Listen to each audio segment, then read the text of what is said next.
Hello, Acadiana. Cajun Culture, your number one full-service dealer for new, used, and custom golf carts. Perfect for on the job site, the neighborhood, or even out on the green. We are the only authorized dealer of American-made E-Z-GO and Club Car here in Acadiana. For all your service, sales, and mechanical repairs, we got you. So don't wait. Roll on over to CajunCarts.com or stop by our Lafayette location by the Jockey Lot and see why we've been Louisiana's golf cart headquarters since 2003. Cajun Carts. Why walk when you can ride?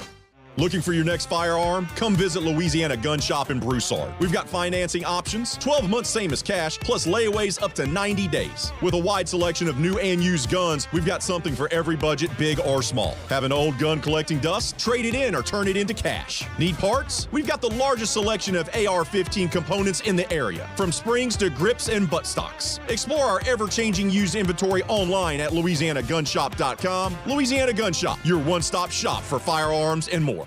Live from Upper Lafayette, this is ESPN 1037 KLWB Carencro Lafayette, KLCJ-FM Oak Grove Lake Charles 1041, a Delta Media station. This game isn't fun. This game is a war. It's time for the 2-minute drill. Hurry it up, hurry it up, hurry it up. Powered by B1 Bank. Visit b1bank.com to find a location near you. Come on, let's go, you guys. Get in here, we gotta go fast now. The Houston Astros open their final series before the All-Star break tonight as they head to Arlington to take on the Texas Rangers. Houston will hand the ball to Hunter Brown while the Rangers will go with Cal Quantrill. First pitch is set for 7:05 tonight at Globe Life Field, and you can listen to it right here on ESPN 1037 Lafayette and 1041 Lake Charles. Around the AL West, the Athletics lost to the Detroit Tigers 4-1. Seattle lost to the Miami Marlins 8-4, and the Texas Rangers beat the Los Angeles Angels 7-6. With those results, Texas still sits in first place with Houston 2 games back at third. Meanwhile, the 2026 MLB Draft gets underway this weekend in Philadelphia. First 4 rounds will be held Saturday beginning at 2 p.m. Central, with rounds 5 through 20 wrapping up on Sunday. The Chicago White Sox own the first overall pick, while the Houston Astros are slated to select 17th overall. Yesterday in the World Cup quarterfinals, France defeated Morocco 2-0. In the win, Kylian Mbappe scored his 8th goal of the tournament, drawing him level with Lionel Messi in the Golden Boot race. They'll now move on to face the winner of today's Spain and Belgium quarterfinal, which will get underway this afternoon from SoFi Stadium in Los Angeles at 2 p.m. McNeese Baseball announced yesterday that it has agreed to a 4-year contract extension with head coach Justin Hill. Hill is entering his 14th season in Lake Charles and has compiled 396 wins, making him the winningest coach in program history and the winningest active college baseball coach in the state of Louisiana. I'm Blake Purser, and you're listening to ESPN 1037 Lafayette and 1041 Lake Charles, your home for the LSU Tigers and the Houston Astros. The 2-minute drill has been powered by B1 Bank. Visit b1bank.com to find a location near you. Dynamic duos are nothing new to Louisiana sports fans. Breeze and Colston, Burrow and Chase. And here in Acadiana, we have our very own dynamic duo. You're beautiful. It's the big, bald, bearded, and beautiful one, Raymond Parch III. I'm sexy and I know it. And the man with the best head of hair in sports talk radio in Louisiana and Mississippi, James Meche. Here is RP3 and Meche on ESPN 1037 Lafayette and 1041 Lake Charles, Southwest Louisiana's sports station.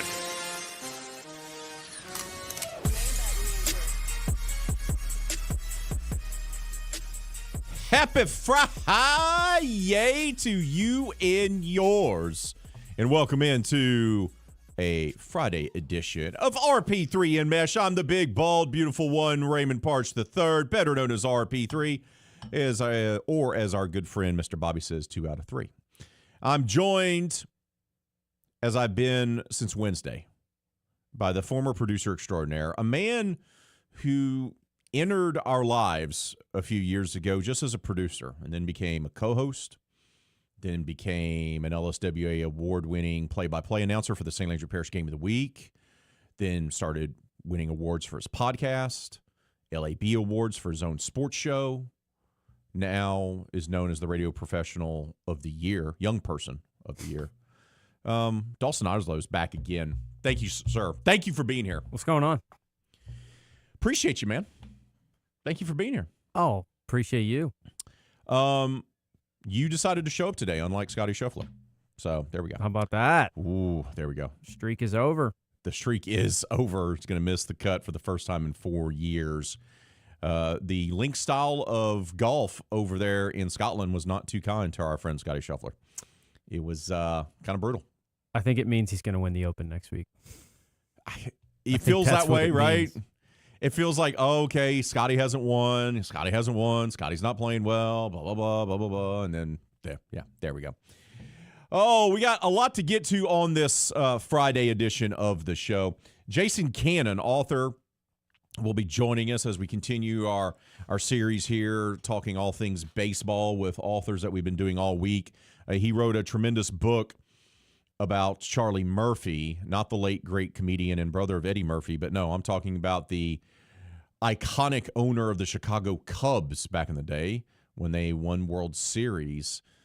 He had an interesting path to ownership and then was kind of booted out because of his approach to running teams and to the game of baseball. It's a great read, catching up with Jason Cannon. That'll be at 11:30.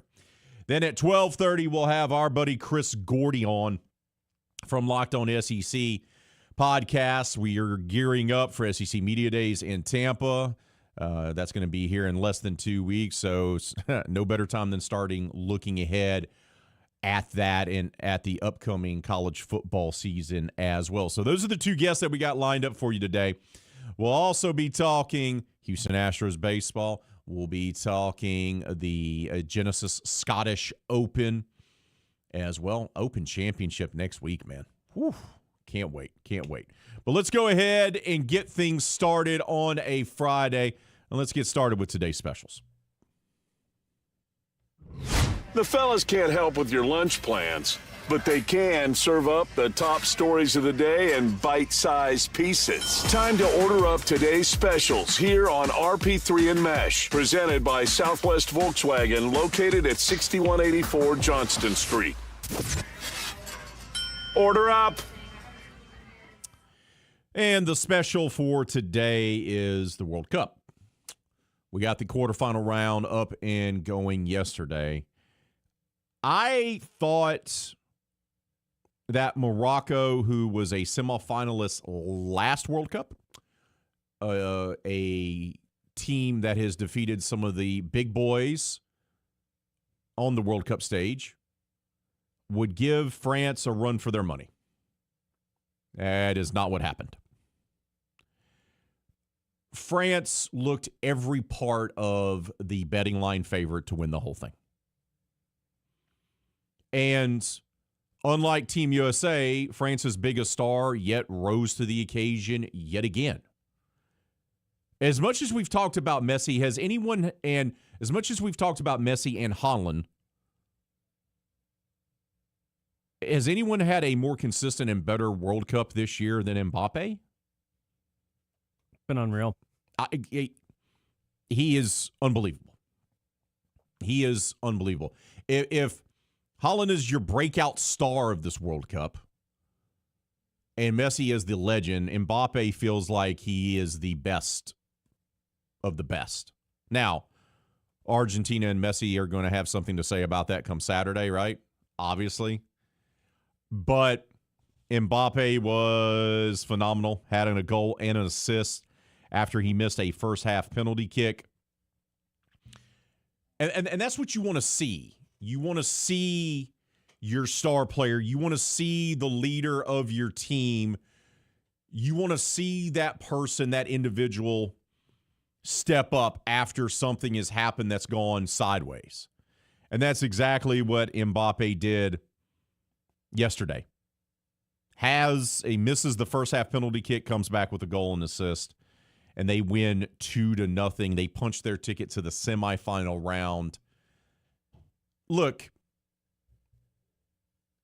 if France continues to play the way they've played this World Cup, I have a hard time believing anybody's going to beat them. Like, they're the betting line favorite for a reason. This is a country that has a rich World Cup history, and Mbappe's just playing at a different level. Like, it's a different level than everyone else. I thought Morocco would give them some trouble. They did a little bit early on, but it was not nearly enough. France was clearly the better team on the pitch yesterday. And they punched their ticket to the semifinals, and now we're going to have another quarterfinal match today. Spain versus Belgium. And Spain is 165 betting line favorite here. That seems a lot. I don't know. Like, over-unders 2.5 goals here. This game, this match, rather, will be played in SoFi Stadium there in Inglewood, California. Look, Spain has played really well once they got out of group stage. They looked a little sus, as my daughter says. She's here today, by the way. I didn't see that one coming. There we go. And they were a little sus in the group stage. But since they've gotten out of that, Spain has looked locked in. But Belgium, who everyone was ready to say that they were going to lose to Team USA, bullied the Americans. Now, Spain is not Team USA. They are not. Not even, right? So we're talking living in different stratospheres. Different continents as well. Yeah, yes, very good. Very good. So I don't know. Can Belgium pull off the upset? Maybe.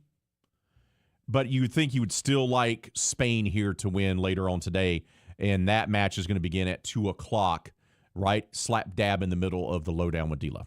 Not happy about that aspect of it. But Spain, this is my favorite quarterfinal, I think. I really do. Because Belgium's got a little something different all of a sudden that they showed you in that last round. Like, also, Belgium benched their captain against the Americans. Kevin De Bruyne didn't play. He's one of the best players in the history of Belgian football. He didn't play. Jeremy Doku didn't start, one of their best goal creators and a right-wing player. And then Lukaku has been coming off the bench the entire tournament, and they waited. They scored 2 goals early on the U.S. without 3 of their best offensive players on the pitch. And so they've found a little something here. Now, certainly the Americans' mistakes are part of that. Spain has not conceded a goal in this tournament. They have not given up any. They had a 0-0 draw with Cape Verde, which is when everyone was going, wait, maybe something's wrong with Spain. But then we realized Cape Verde is they were playing better, competitively. Just like Paraguay was better than we thought too. And ever since, the Spaniards have turned it on. They've got Lamine Yamal, the teenage sensation, who's the next big thing in this sport, a lot of people think. And so, I mean, this should be really, really good. I think this is going to be one of those that could go the distance, could go to extra time. And I'm excited about it. And I'll have to try and, do a talk show while I'm watching the first half. That's going to be a struggle. Yeah, I believe in your abilities to be able to push through. We'll pull it off. Yeah, you will. And Spain, Belgium. I still say the one that I'm the most intrigued by is going to be Norway, England. Yeah, because it's Erling Haaland was getting him a little round of golfing in Miami yesterday. He seems relaxed. I watched on his Snapchat stories have fallen into my feed this week. The diet, this man's diet, he consumes 6,000 calories a day. That's what he does. And it's nothing but steak, sourdough bread, salmon, honey, and some greens. So he's a bear, basically. Essentially. And eggs. That's his whole diet. And that's what, plus he works out like 2 or 3 times a day. It's a ridiculous workout regimen. Like, I watched it on GMA this morning, and Michael Strahan's like, oh, yeah, but he's working out too. Like, he made sure to chime in there when they were like, hey, this is what he consumes. Yeah, I don't know if that's recommended for the average human being, but. No, I don't think so. What I wonder, look, I'm fascinated by this. I still like Spain to advance today. And we're going to get France versus Spain in a semifinal. Oh. That feels like a final, right? That feels like the championship. What intrigues me more than of all the matchups, though, Dawson, is Norway versus England. Norway has no pressure. None. People did not expect them to make it this far. He is the breakout star of this World Cup. Remember, Norway didn't even qualify for the last World Cup in Qatar. Okay? So Norway has had a great run. There's no pressure on them. All the pressure of all the teams that are in by the way, that have made it this far, the team that has the most pressure is England, and it always is that way because of the expectation for them from their country to win their first World Cup since 1962, I believe is the last time England won it. 62, maybe. So I wasn't around then. The amount, and look, Kane is phenomenal, and they have great players on England. But I'm intrigued to see how England handles the pressure of you're expected to win. It's one of those things. How do I try to? The best way to describe it, and I've talked to people from England about this, is the English team. Think of it like the Cowboys here in the NFL. Mm-hmm. The expectation from the Dallas Cowboys fan base is we're supposed to go win a Super Bowl every year. When in reality, that's not who you are. Does that make sense? Yeah. Like, you're not what you were 30 years ago. Right. For England, they're not what they were 60 years ago. But the expectation has never went away. Right. Like, the expectation is still, you are England. Nebraska football. We love the Queen and the King. Oh, that's another good comparison, Nebraska football. We expect to win the World Cup. And I always wonder about them where we talk about England falling short in the tournament, and they usually do so when they're against someone that they're favored against in the World Cup.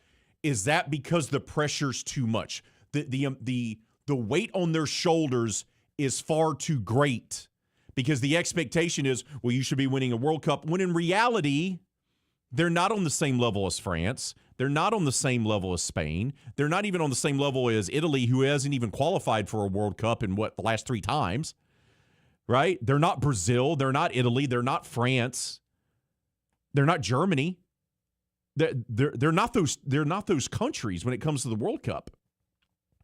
But yet the expectation is. So I'm fascinated to see what happens there.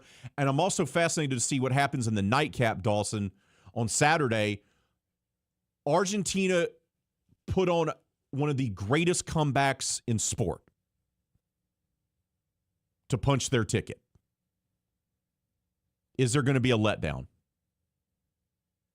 Is there going to be a letdown, especially against an opponent who has gone under the radar the entire tournament? Yeah.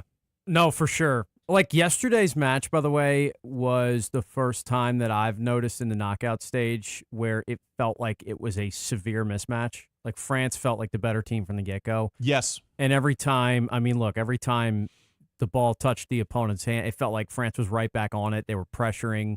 They had a bunch of chances early, and shout out to the goalkeeper for keeping this thing competitive early on with a couple really nice saves and saving the penalty. It felt like France was on a different level. I wonder if we see that tomorrow with Argentina and Switzerland, or if, like you said, a team that's just kind of gone under the radar but been really solid actually shows us, no, like, they can compete. And Argentina, as you've said, has not been awesome every half. They've played some bad halves in this World Cup. They've just made up for it. I mean, they were not great against Egypt in the first half, and then, as we know, they turned it on.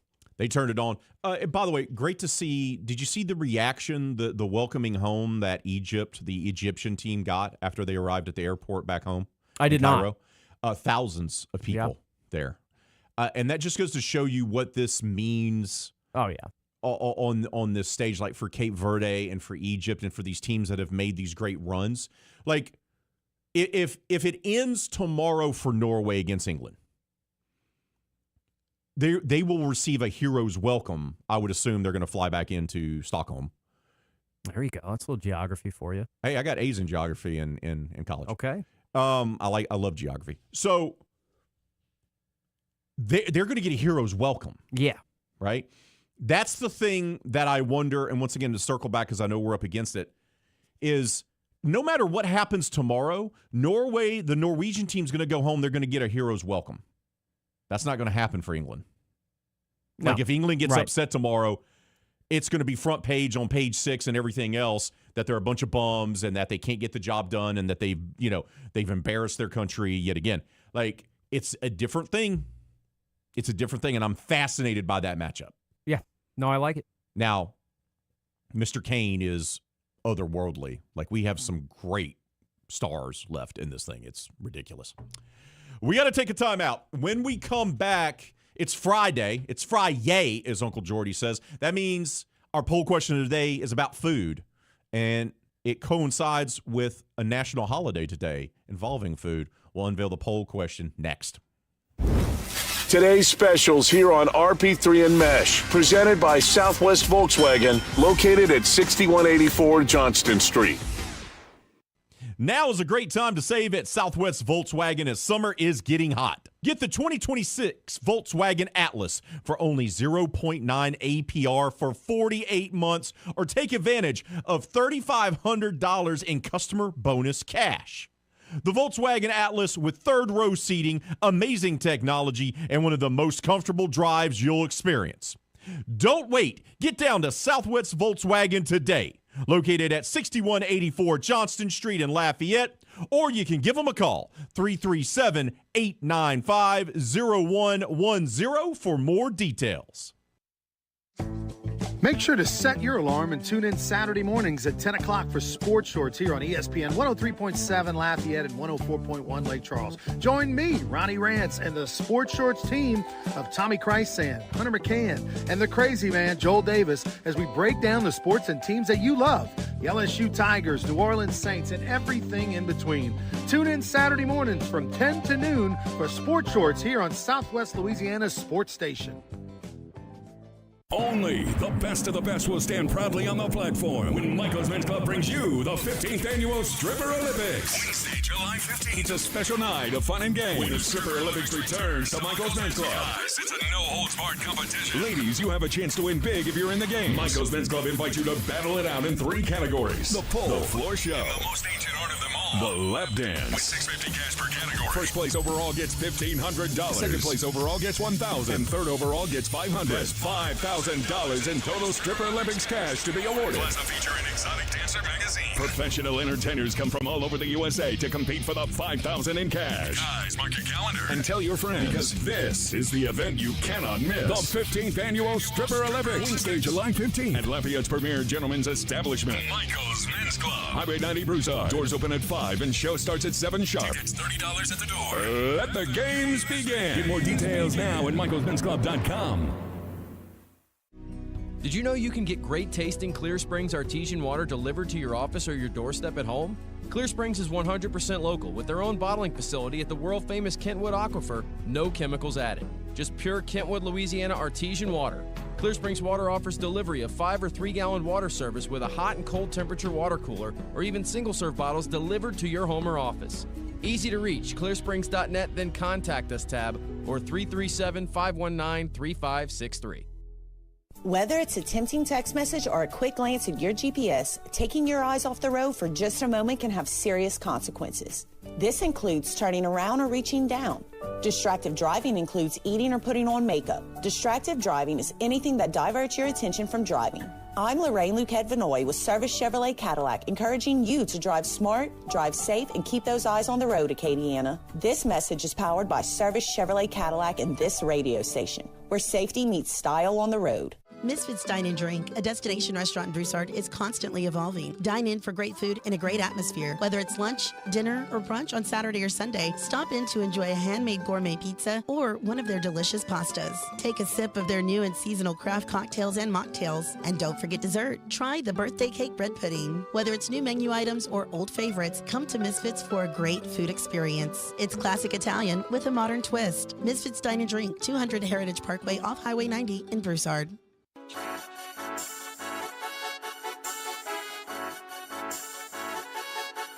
You're listening to ESPN 103.7 Lafayette and 104.1 Lake Charles. Your home for the best local sports talk in Southwest Louisiana.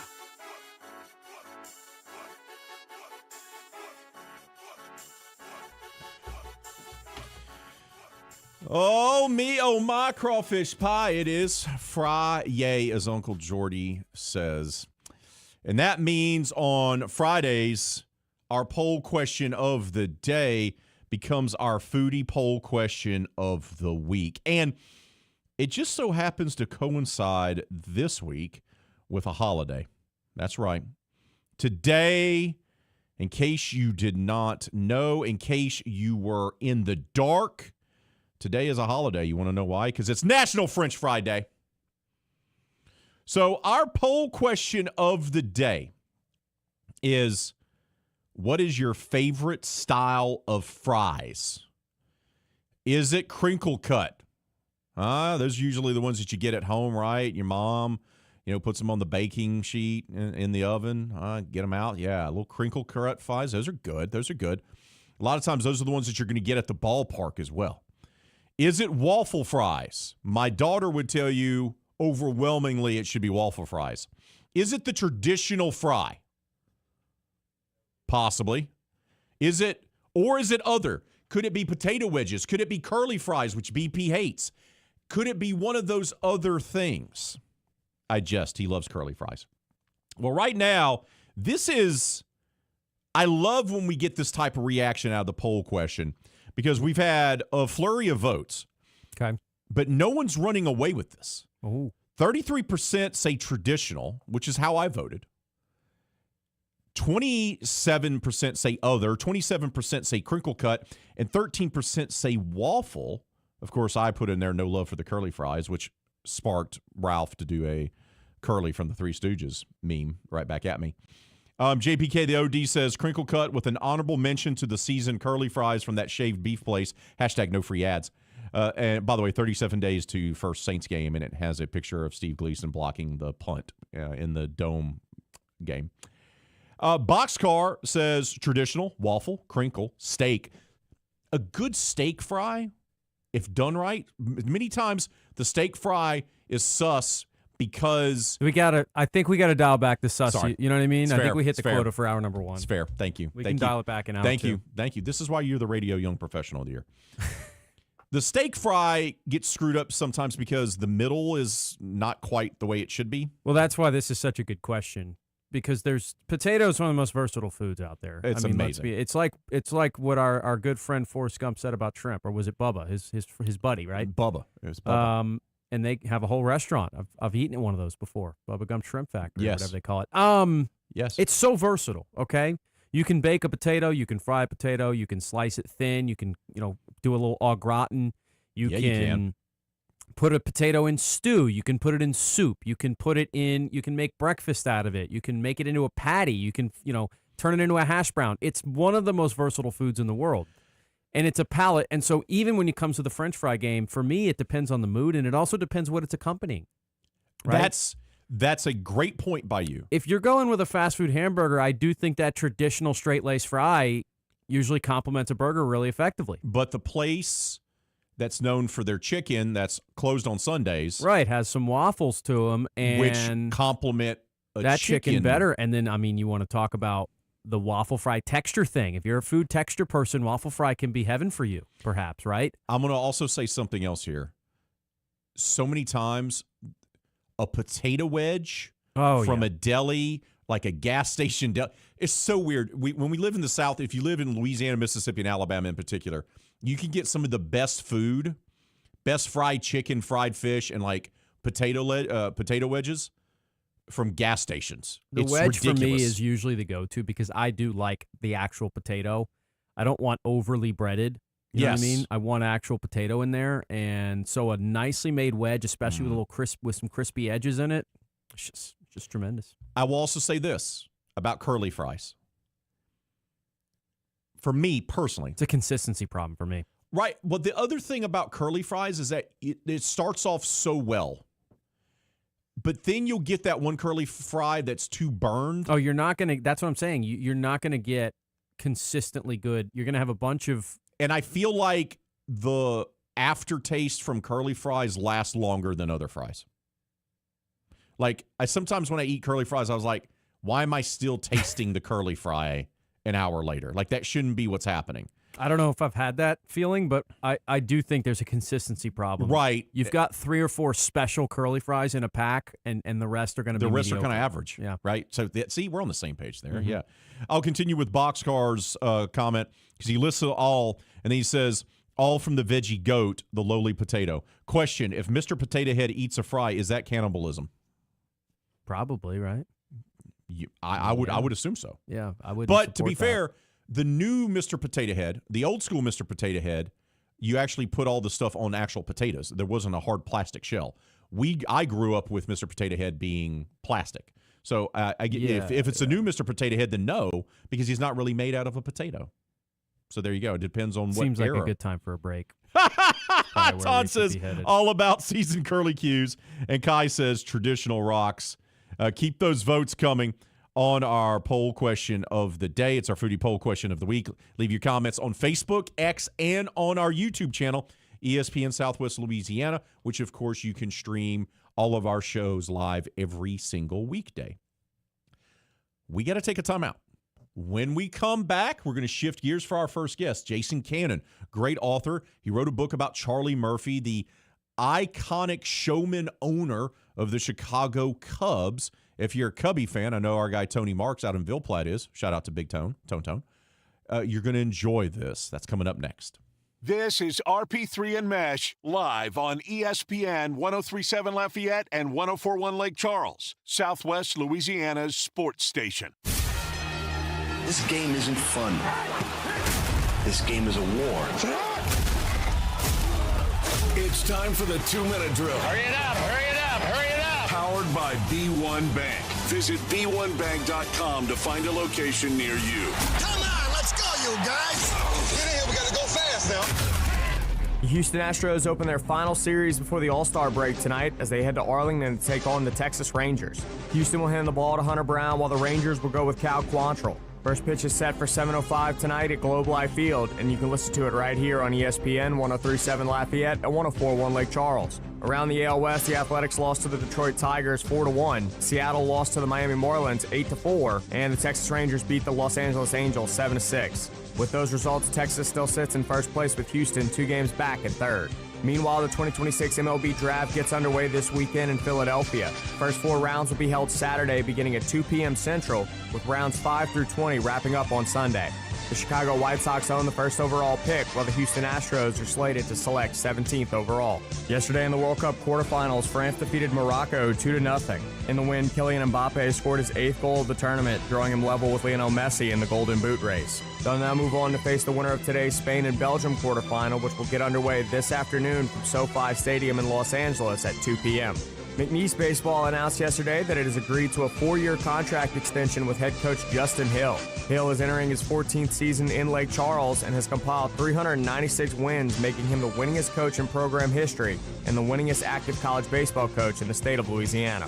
I'm Blake Purser, and you're listening to ESPN 1037 Lafayette and 1041 Lake Charles, your home for the LSU Tigers and the Houston Astros. The 2-minute drill has been powered by B1 Bank. Visit B1Bank.com to find a location near you. ESPN 1037 Lafayette and 1041 Lake Charles is packing its bags and headed to Tampa for SEC Media Days. Tune in starting Monday, July 20th, as RP3 and Meche and The Lowdown with D'Lo will be broadcasting live from Radio Row for ESPN's Live from SEC Media Day coverage, powered by Service Chevrolet Cadillac. Kick off the 2026 season in Tampa with ESPN 1037 Lafayette and 1041 Lake Charles, Southwest Louisiana's sports station. We are the soldiers of the Louisiana Army National Guard. We are your neighbors. We are your sons and daughters. While we serve part-time, we are learning valuable life and job skills. We are earning money for college, for trade and technical schools, and for certifications. We are proud to serve both our country and our home state. We are your Louisiana Army National Guard. Sponsored by the Louisiana Army National Guard. Aired by the Louisiana Association of Broadcasters and this station. Your Honor, I would like to introduce exhibit number 1. MeTV is America's #1 classic television network. There can only be one #1, me. MeTV features over 60 of the greatest classic TV series each week. Go with the winner. Enjoy dramas, comedies, westerns, sci-fi, and more. You just watch me. Watch MeTV Acadiana on KLWB, over the air on channel 50.1. Check your local cable listings for the channel in your area. MeTV is memorable entertainment television. We are the NFHS. That stands for the National Federation of State High School Associations. But really, what we stand for, together with the LHSAA, are the 110,000 high school sports students in Louisiana. And so we stand, We stand for the runners, soccer, and basketball players. We stand for their coaches, administrators, and officials. We stand for the swimmers, football players, and wrestlers. We stand for the golfers, softball, and volleyball players. We stand as the national leader and advocate for high school athletics and all who participate in them and make them possible. Because it is our purpose to ensure that high school students get to play, perform, and compete together. To learn more about who we are and what we stand for, visit nfhs.org. The United States Deputy Sheriff's Association is a national nonprofit and the largest non-governmental provider of services to law enforcement. The USDSA assists city, county, state, and federal agencies with free safety equipment donations and officer survival training, along with cash donations to families of law enforcement officers who perish in the line of duty, a citizen awareness program, and more. For more information on United States Deputy Sheriff's Association, please visit usdeputy.org. From home runs to no-hitters, we love talking all things Major League Baseball. Time for In the Dugout here on RP3 and Meche. The Chicago Cubs are part of baseball royalty. The fabric of the game cannot be told without mentioning the team on the north side of Chicago. And there's a fascinating book about the man who helped not only put the franchise on the map, helped lead them to just unparalleled success, but then quickly went away. And it's a fascinating read about the iconic owner, showman, former sports reporter, former PR guy, named Charlie Murphy. And he's the man that made the Chicago Cubs a national attraction back in the day, and the author of a book about Charlie Murphy, Jason Cannon, joins us now here on RP3 and Meche. Jason, thank you so much for making the time, brother. Hey, I appreciate you guys. Thanks for having me. I love baseball. It's my favorite sport. It's the sport I fell in love with as a child and played as long as I could, as long as coaches allowed me to play it poorly. And I love books about the history of the game. And Charlie Murphy is one of these figures that is so interesting. He's so fascinating. By many people in his time, they hated him. They despised him. They were jealous of him. Others looked at what he was able to do as almost someone that was so ahead of the curve by decades on how an owner could act and behave, not only with the public but with the media. Just walk us through this, just how interesting of a character is the man that was Charlie Murphy. Well, I think you're exactly right. Charlie is this fascinating individual who really elevated different aspects of working with promotional ideas in new and inventive ways. That had to do with things that were happening at the ballpark, to, as you mentioned, dealing with the media, to his just ambition and how public he was about all of it.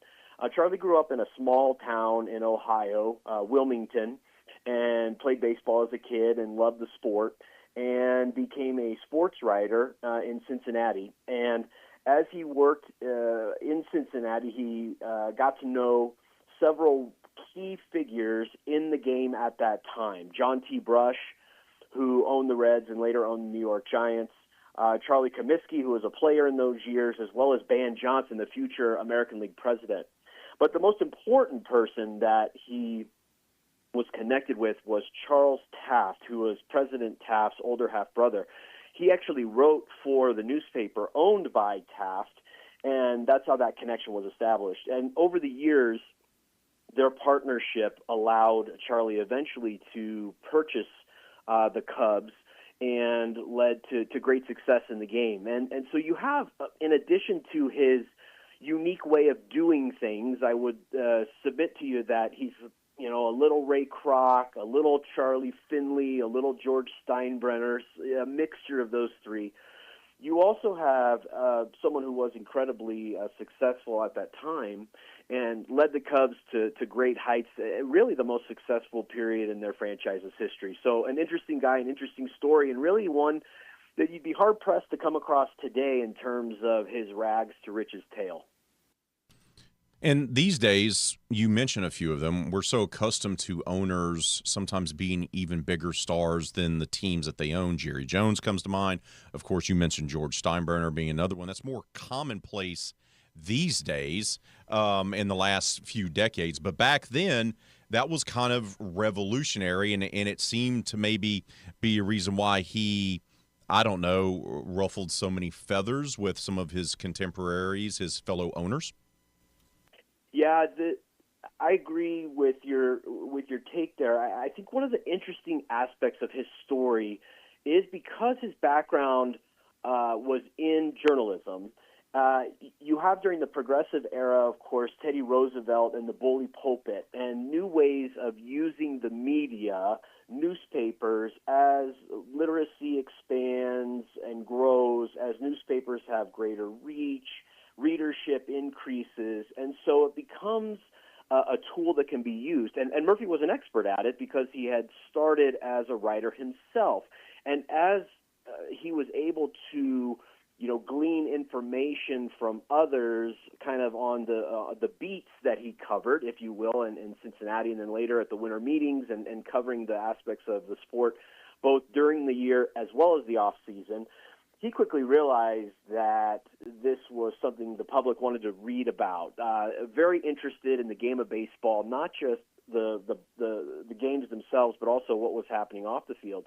And he parlayed that later in his career as an owner as a way to communicate with the public. The other owners didn't like that because they often wanted their business to be done behind the scenes and behind closed doors. And, of course, once you get into some of those meeting minutes and you can read the conversations, the back and forth that the stenographer takes note of, it's very clear that the other owners are not pleased that Murphy is so willing to discuss everything publicly. But for Murphy, he really is a figure that represents really the changing of how media was used, particularly how sports was covered during that time.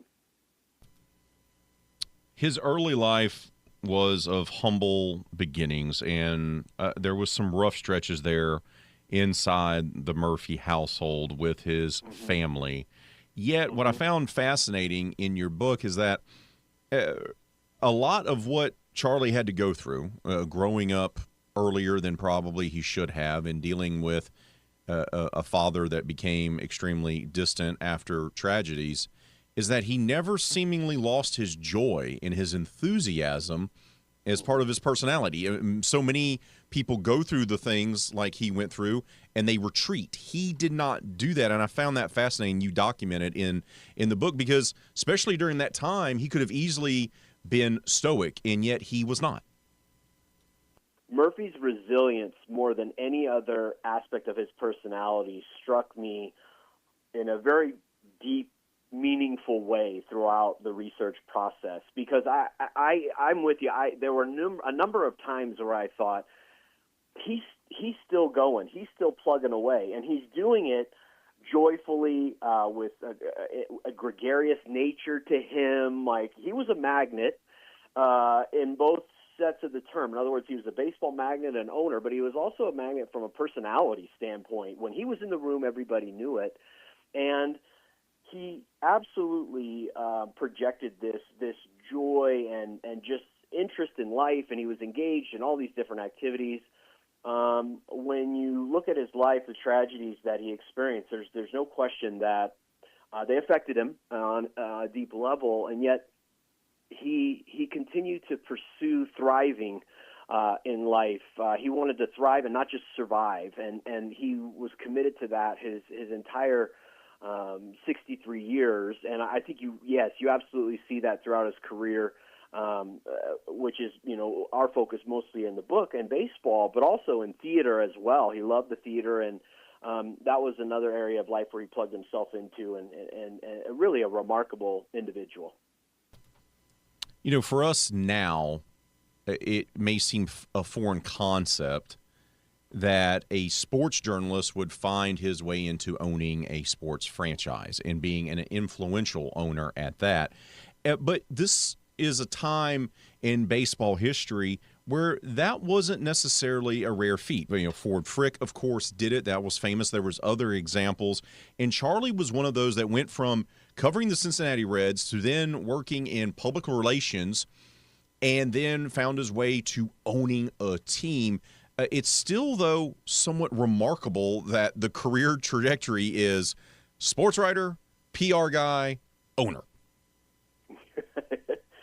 It's really remarkable when you think about it. It's really one of the classic, only in America stories, right? And even then, it takes place in a certain time frame. We wouldn't see it today.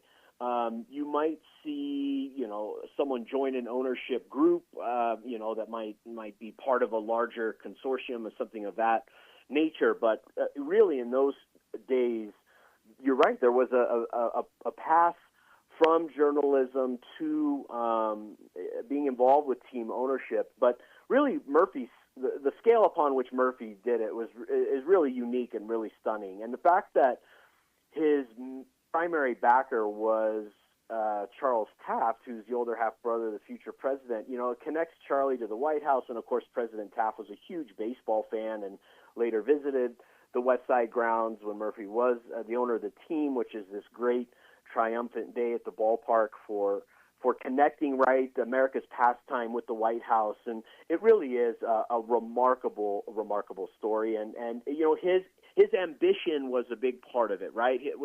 He loved what he did as a sports writer, but when he saw an opportunity, he was not afraid to take advantage of it or try to pursue it passionately.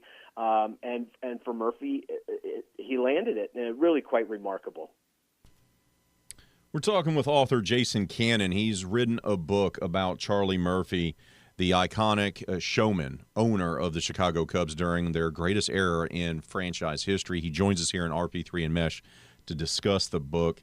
I want to go on to him getting the opportunity. He buys the Cubs, and he makes what I would say is a sound decision, and he finds really a partner in his skipper, who was a very good ball player in his own right. He was, of course, during that time, a ball player turned skipper, and, of course, his playing time decreased the longer he was a skipper, which was pretty common. But the relationship between Murphy and his skipper, totally different personalities in a lot of ways, yet they had a respect for each other, and that partnership would go on to help produce the Cubs winning 4 pennants and 2 World Series championships in a decade span.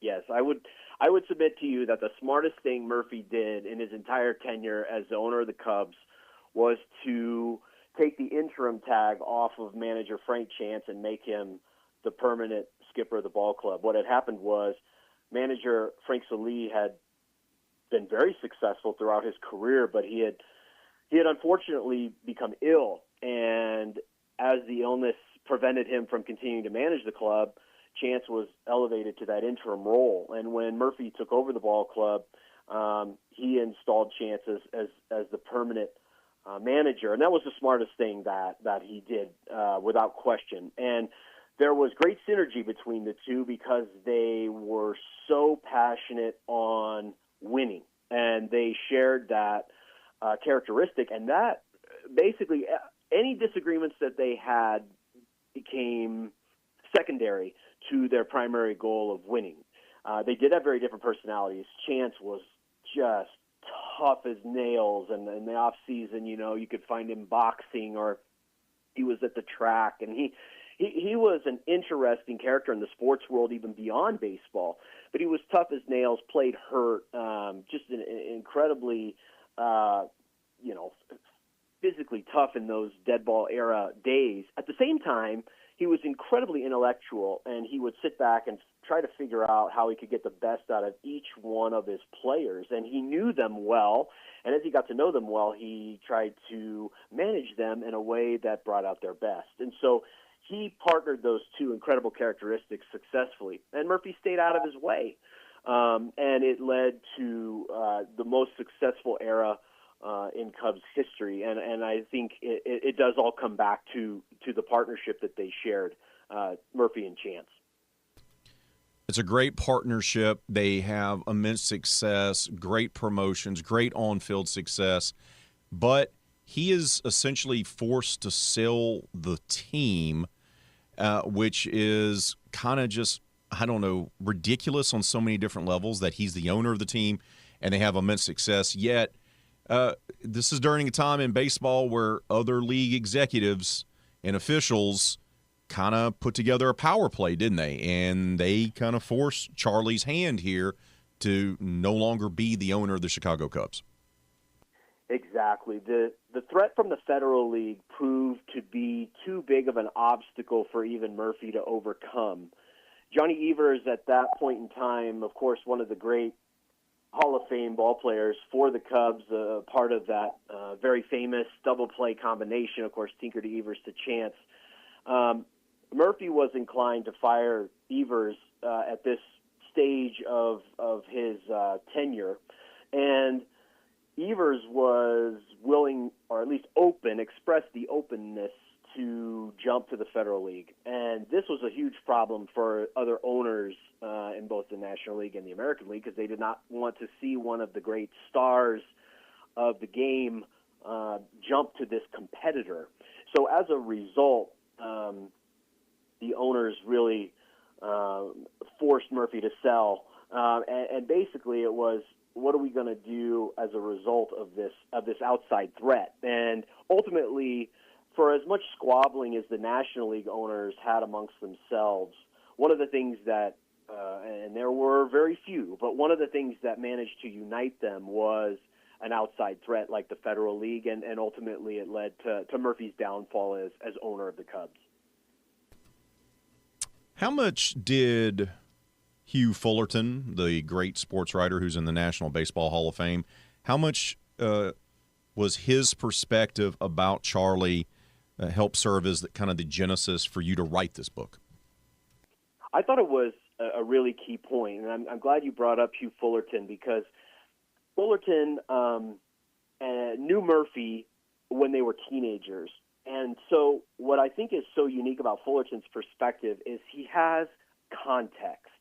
And I know we talked a little bit earlier about Murphy's early childhood years growing up in a home that had its deeply rooted challenges. And Fullerton knew Murphy during this time period. He knew that Murphy, for example, had gone to work at a pharmacy at the age of 15 to help support his mother and siblings, and that was a part of Murphy's story, and Charlie didn't talk about it with others. And so when Murphy finds himself at the top of the sport, Fullerton can look at this incredible achievement with a unique set of eyes. And then when he sees Murphy's downfall in the game of baseball, at any rate, he can understand, well, I've known Charlie a long time, and I've known Murph's penchants to overplay his hand from time to time, and yeah, that's all part of who he is. And yet, when Charlie eventually passed away and Fullerton wrote about him, and he said,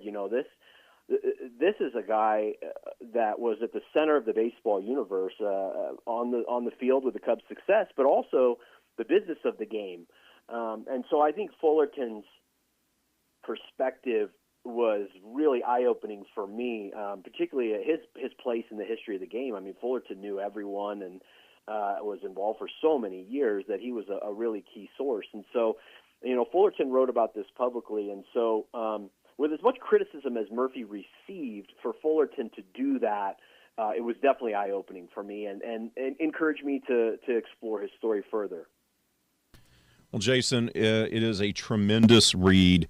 If you're a Chicago Cubs fan, it's definitely something you have to read. If you're a Major League Baseball fan, a history fan, and just a fan of just entertainment in general, because that's what Charlie really was. He was an entertainer on so many different levels. It is a tremendous read. Thank you so much for making the time to talk with us today, and I hope to talk to you again for any future books you got that are going to be coming down the pike, so to speak. I appreciate it very much. Thanks for the time. Have a great rest of your day. We got to take a timeout. When we come back, we'll wrap up hour number 1 here on RP3 and Mesh. This is RP3 and Mesh live on ESPN 103.7 Lafayette and 104.1 Lake Charles, Southwest Louisiana's sports station. ESPN 103.7 Lafayette and 104.1 Lake Charles is the proud winner of 4 2026 LAB Prestige Awards, including Best Use of Digital Media, Foot's Friday Fury, Best Live On-Site Remote for our Super Bowl Radio Row coverage, Best Promotion for our No Shave November initiative, and Radio Young Professional of the Year for Dawson Iserloh. We're proud of being Southwest Louisiana's sports station and are humbled to be recognized by the Louisiana Association of Broadcasters. The heart of Acadiana is its local businesses, the people, families, and companies that help our communities thrive. Here's a message from a proud certified South Louisiana business. Candyland Cottage is the place to satisfy all your cravings. Find delicious ice creams, fresh fudges, truffles, hot dogs, sausage po' boys, Frito pies, and homemade shakes. Visit us in Scott and Rain for a sweet treat. Plan your next birthday party or field trip at Candyland Cottage. Shop local, support local. Certified South Louisiana. Ozempic, Wegovy, GLP-1s. Every day, one thought haunts you. What if I stop? A 2026 British Medical Journal study says you're going to gain every pound back. So, what now? Well, there's an answer. Alex Goen patented hypnosis. The Journal of the American Medical Association says adding behavior therapy to GLP-1s produces 3 times the results than GLP-1s alone.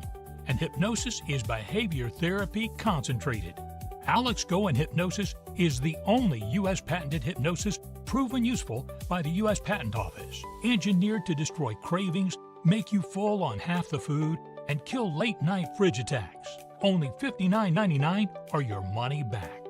Weight loss seminar Saturday, July 18th at the Hilton Garden Inn Cajun Dome, 11 a.m. Sign up at alexgoen.com. That's ALEXGOEN.com. Imagine building your dream backyard pool without ever leaving your couch. With Duplessis Builders, you can go shop our in-ground gunite pool packages online, start to finish. Browse our pool designs, compare features, see exactly what's included, and choose the package that fits your style and budget. Once you purchase, our team takes over. From permit and excavation to gunite decking and final startup, you click, we build, you swim. Your backyard upgrade is just a few clicks away. Visit DuplessisBuilders.net and buy your pool online today. We are the soldiers of the Louisiana Army National Guard. We are your neighbors. We are your sons and daughters. While we serve part-time, we are learning valuable life and job skills. We are earning money for college, for trade and technical schools, and for certifications. We are proud to serve both our country and our home state. We are your Louisiana Army National Guard. Sponsored by the Louisiana Army National Guard. Aired by the Louisiana Association of Broadcasters and this station.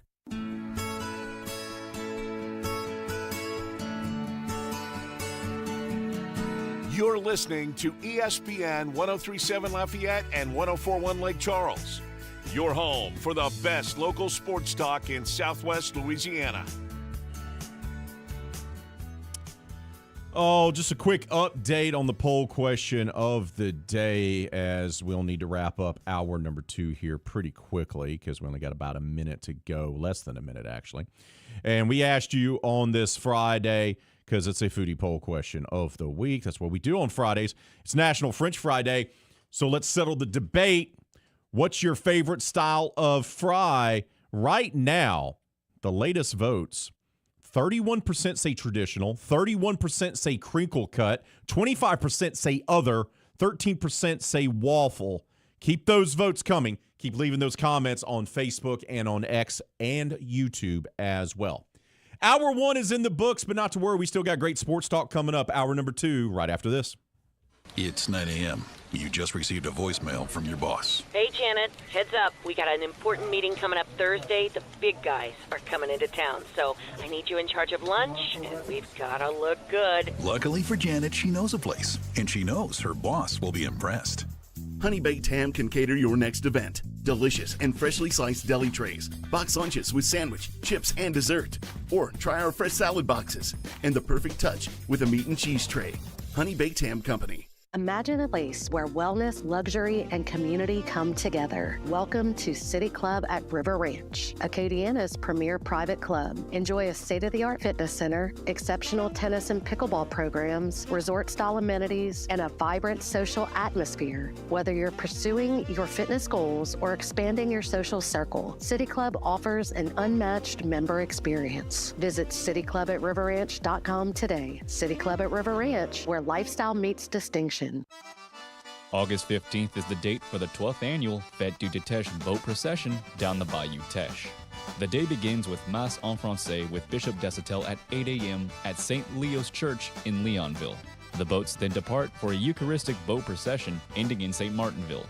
Register your boat today or find out more information at fêteduteche.org or by liking their Facebook page. Don't miss the 12th annual Fête du Teche, Saturday, August 15th.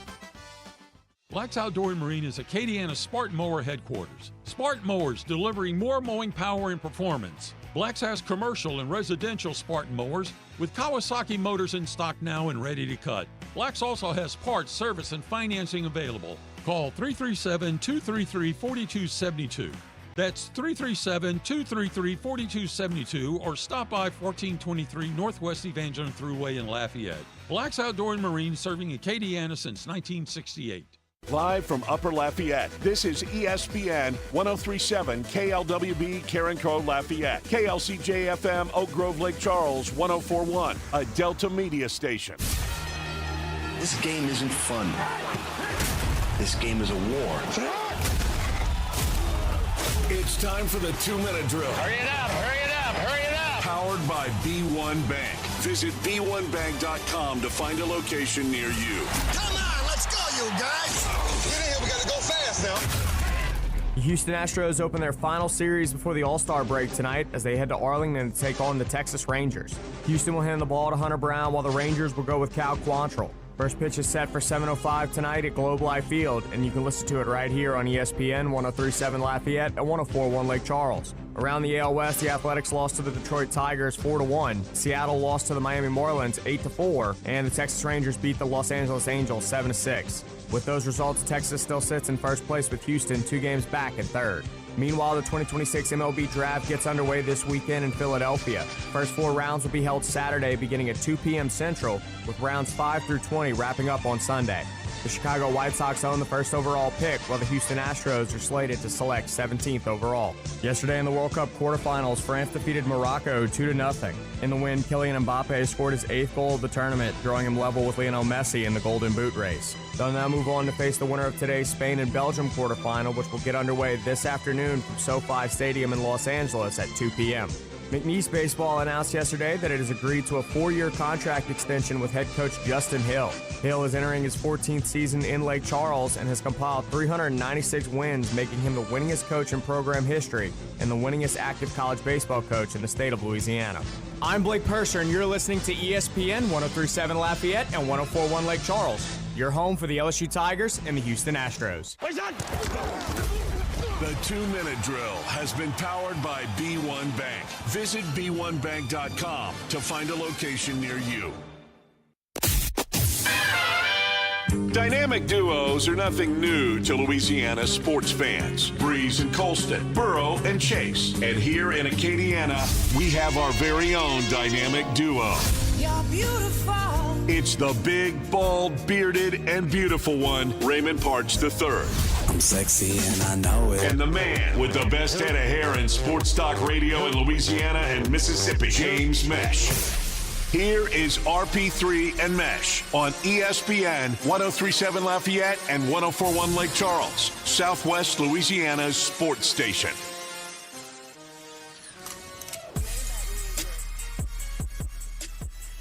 Hour number 2 has arrived here on RP3 and Meche. I am the big, bald, beautiful one, Raymond Parch III, better known as RP3. I am sans the Meche today. He's in Minneapolis trying to become a champion. We support his efforts in doing so. But I am joined by a champion in his own right, LSWA, LBA award winner multiple times. You know him as the host of The Lowdown with D-Lo.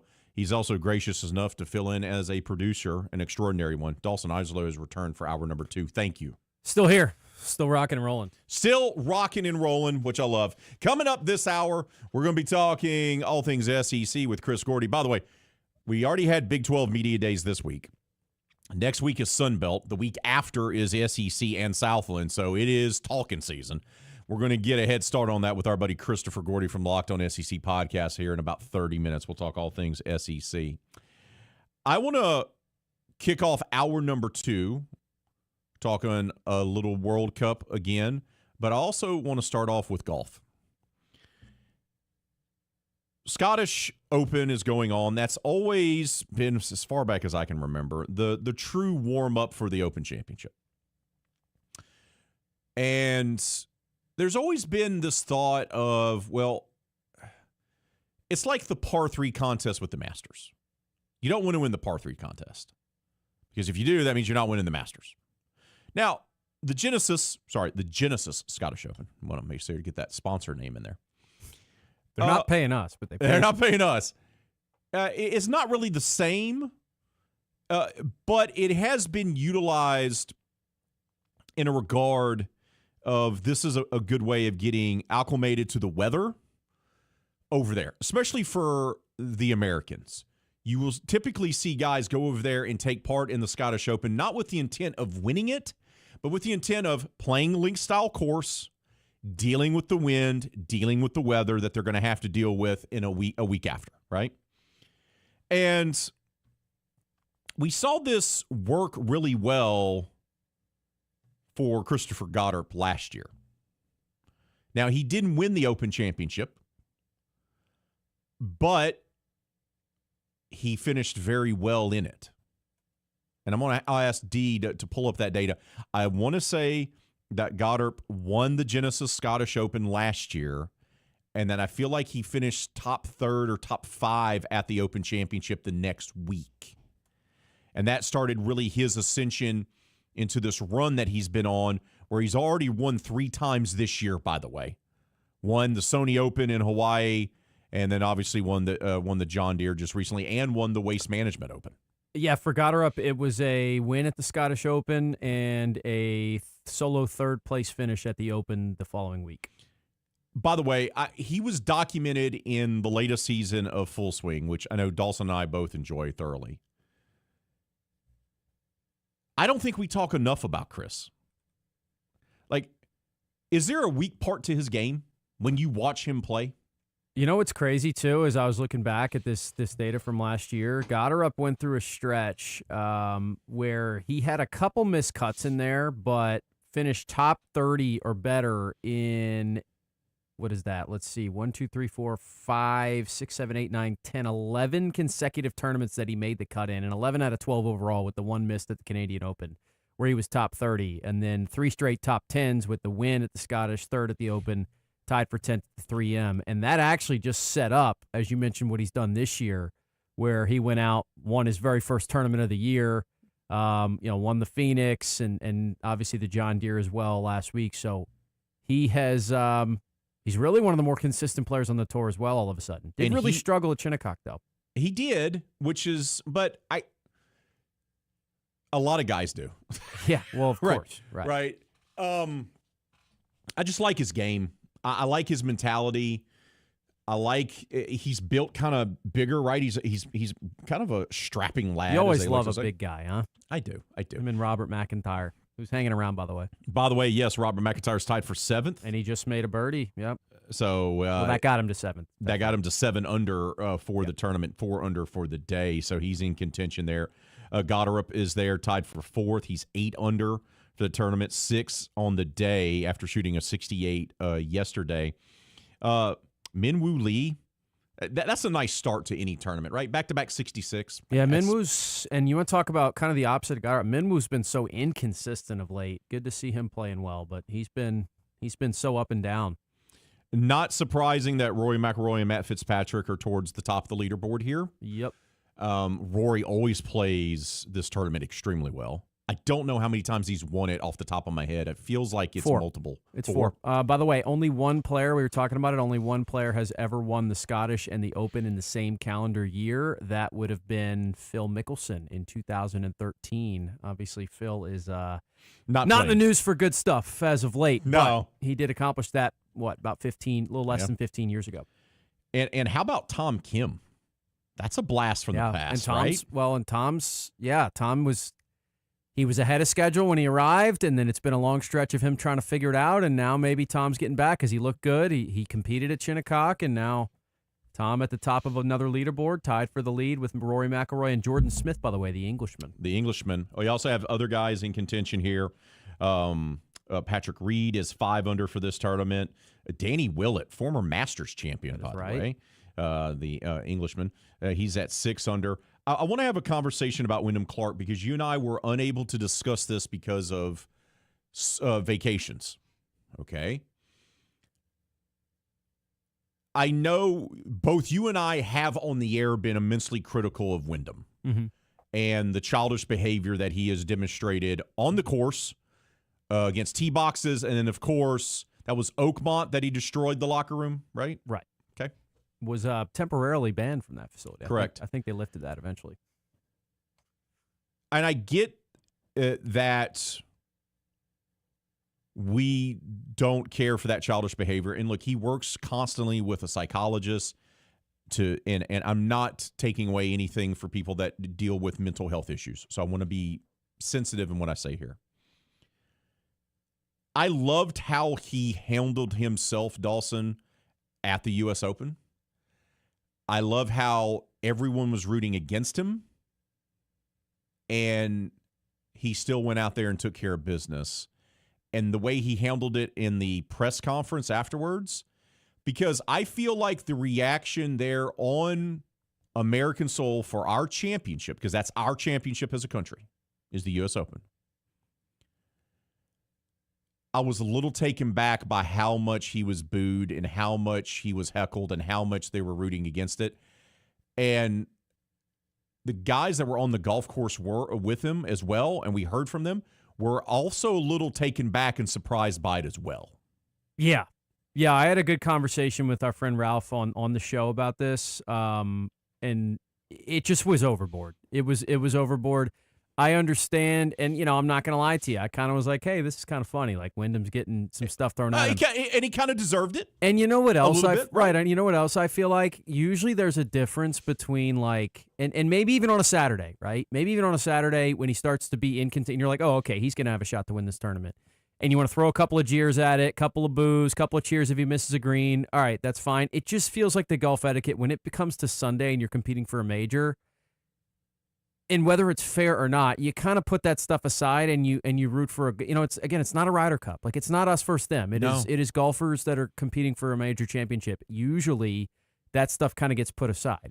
Again, like, let's be honest, and Ralph made the point, and he's right about it. Tiger Woods has done things far worse than anything Wyndham Clark's ever been on the record of doing, and so everyone, did Phil Mickelson and a ton of others. Right, and we can everyone make a laundry list of all guys. the way on board with Tiger's comeback story at the 19 Masters. Everyone was all the way on board with Phil when he won the PGA. Correct. Over 50 years old. Like, nobody was booing those guys because of their off-course transgressions.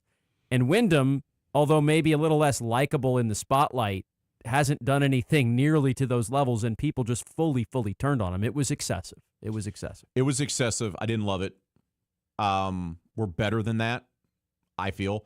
But then you had a lot of people trying to turn it into a regional thing, and I don't know, maybe it was. Maybe there's a little New York element to it, but it just was weird. This comes after how the fans were an embarrassment at the Ryder Cup last year. Fair. Right? So I get it. I understand the passion. I understand. But, I'm not going to lie to you. I came away impressed by Wyndham. I was too. How he conducted himself, how he remained composed. And by the way, he's forever going to be now a 2-time U.S. Open champion. No doubt. You understand what I'm saying? Like, the history of golf is littered with guys that have won one major. Right? You just talked about Danny Willett, right? Right. Danny, who else? Zach Johnson? Zach got 2 of them, though. No, that's I right. believe. That's 2. That's 2. Sorry. But of recency, right? JJ Spawn. We'll see. Those guys are going to have chances to win more of them. Right. But JJ and. And he's a 2-time U.S. Open champion. Right. Like, not to knock the PGA. I love the PGA Championship. I'd love to go one day. But he's a 2-time U.S. Open champion. Yep. And I was like, no, look, he's still. I get it. I get it. He's still not my favorite player on tour, but I will tell you the respect level changed for me after what he did. I agree. And I wanted to talk to you because you and I hadn't had a chance to talk about that because of what our schedules are doing. And, I'm paying attention to something else here. And I know we're going to talk golf, and that's fine. This is my show, so we're going to do so. You know what I've found? There was a lot of hand-wringing. There was a lot of clutching of pearls about Live Golf. And there was a lot of anxiety and lots of think pieces and commentators and columnists that wrote about this and, how these guys should be punished and blah, blah, blah if they're coming back into the fold, because they are. Now, they're taking different routes. Patrick Reed, for example, is a guy that's playing on the European Tour, is making his way back to the PGA Tour. I do believe that he's going to come back full-time next year. I think that's how that's working out. Yeah. A little confusing how they're doing it, but yeah. Well, because Live is deteriorating, so they got to they're going to adjust how they do this. Like what Brooks had to do, not everyone's going to be doing. That's what I expect. I have not seen, with the exception of, once again, national columnists, national commentators, I have not seen the Live guys be treated poorly by their fellow golfers or people on the golf course. And it just makes me go, did people get worked up for a whole lot of nothing? Because people drew sides and people got petty and things got testy. Or is it a time heals all wounds thing? It could maybe a little bit of both. Because I just don't know if the normal golf fan cared. Like people that worked in the media cared. I think people cared at first. But then it kind of like went away because you know why it went away? Because those big time stars were still playing in the majors. Because the majors didn't shut them out. If the majors would have said, if the Masters and the U.S. Open and the PGA Championship and the Open Championship would have all said, you know what? You're not in. Now, the reason why the majors didn't do that is because they don't have to, because they don't have to abide. And they want the best players in the world at their tournaments. I mean, they don't. Correct. So for the average golf fan, look, is everyone checking in on the Travelers Championship or the John Deere Classic like you and I do? Not everybody, no. No. And Boxcar does, obviously. Not everyone's locked in that way, right? I pay attention to every golf tournament every week, at least a little bit of it. For the average fan, they're paying attention to the big events, your 4 majors. They're paying attention to the players. They're probably paying attention to the Waste Management Open because of its status as a popular. So maybe probably some of the signature events. FedEx Cup playoffs and stuff, They're locked in for those. Well, for the most part, they got to see those big names play in those events. For the most part. Because yet they were in the majors. So there would have been a huge celebration if it would have failed and flopped early. Yes. Everyone would have been fired up. And the people who did draw those lines would have done a lot of celebrating. And then who knows what would have happened? Would the players have had to go back to the tour with their tail between their legs and take, less money, whatever? And it would have went away anyway. It didn't. It actually did work for a little while, right? And you had Live guys win the majors, too. Yeah, they still played well. They proved that it was, which I never bought this whole, these guys are going to forget how to play golf because they're playing with shorts on in 3 rounds. So we're talking, I'm trying to, it was Brookski, Koepka, 1-1. Was that after the, I forget the timeline, but I think that was after Bryson Liv, for sure. And then Bryson for sure. So, yeah. And Patrick Reed's looked good. Guys have been in contention. Now, John Rahm has looked like he's lost every time he plays on a major. He's had a few, though, still where he's competed. And so. But I just think it became like, and then it also uncovered just how poor the leadership was at the time for the PGA Tour. Right. And that's why I said even back then, a couple years ago, I go, this is going to be a good thing down the road because it's exposed just how poor the leadership and the model is for the PGA Tour. and they've changed that, and they're adapting.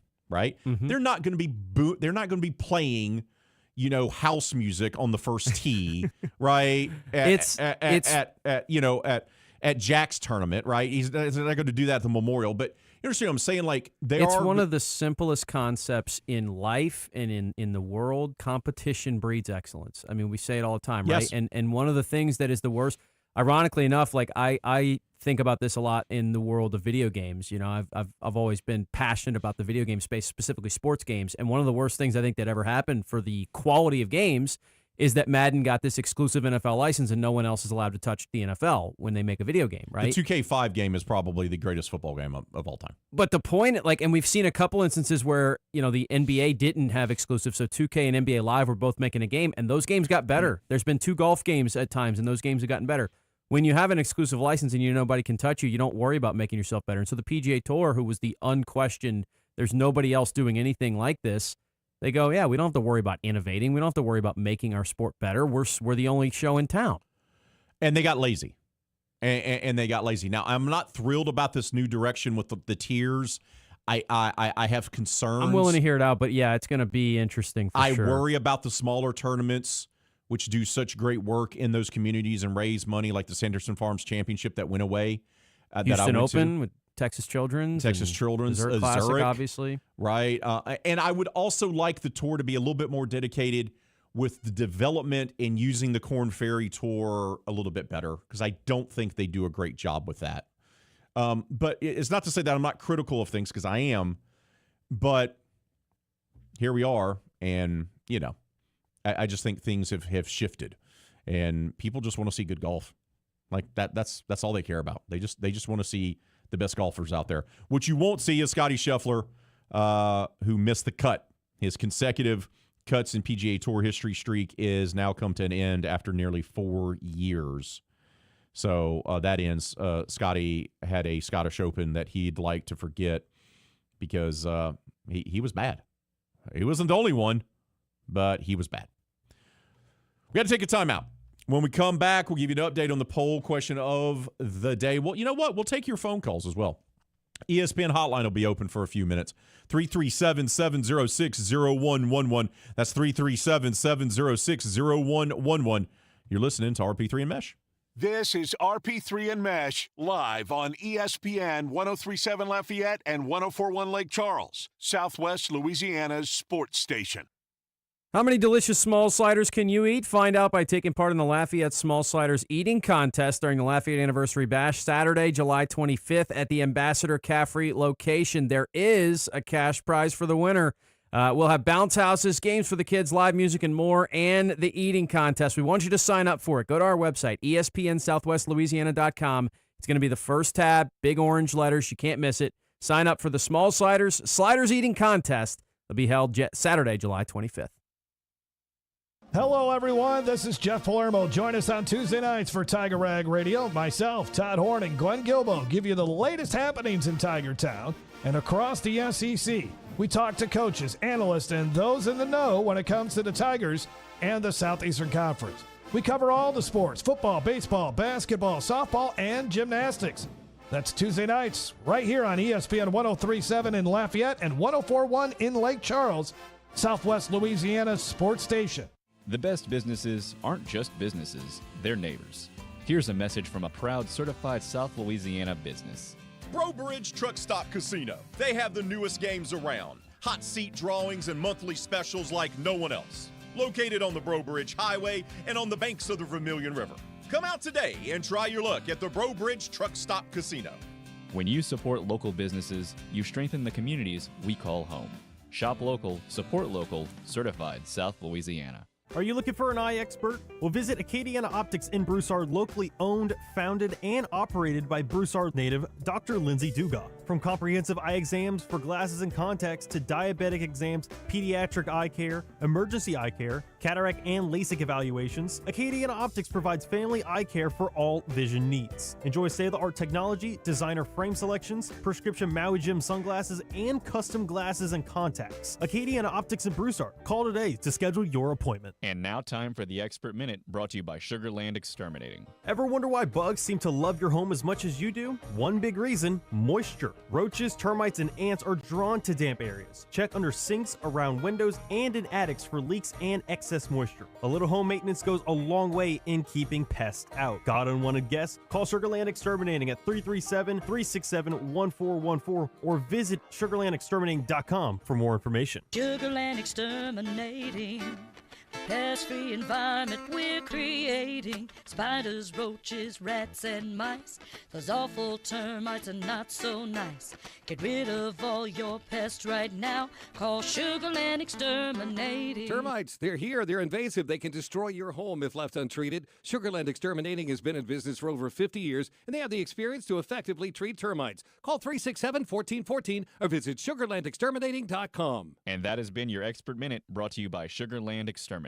BB's Auto Sales has been serving Acadiana since 1966. Cleanest selection of pre-owned cars, trucks, and SUVs. Need financing? No problem. BB's offers easy financing for all credit types, including in-house financing. Plus, they're paying top dollar for your trade. Voted top 3 dealership in Community Choice Awards 2 years in a row. Visit BB's Auto Sales, 2 convenient locations off Johnston Street and in Abbeville. bbsautosales.com. Cleanest cars in Acadiana. You're listening to ESPN 1037 Lafayette and 1041 Lake Charles. Your home for the best local sports talk in Southwest Louisiana.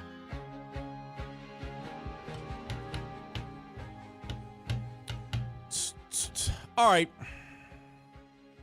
I want your thoughts about we can play fantasy football in college now. I have trepidation here. I know we live in this era of paying players in NIL and so forth and so forth. Are we really going to be putting together fantasy football teams in college? Is that what we're doing? I mean, it felt like a natural progression, but I mean, I don't know if I'm super excited about it. I don't know. You know what's funny? I say old enough to remember this. I don't say that a whole lot of times.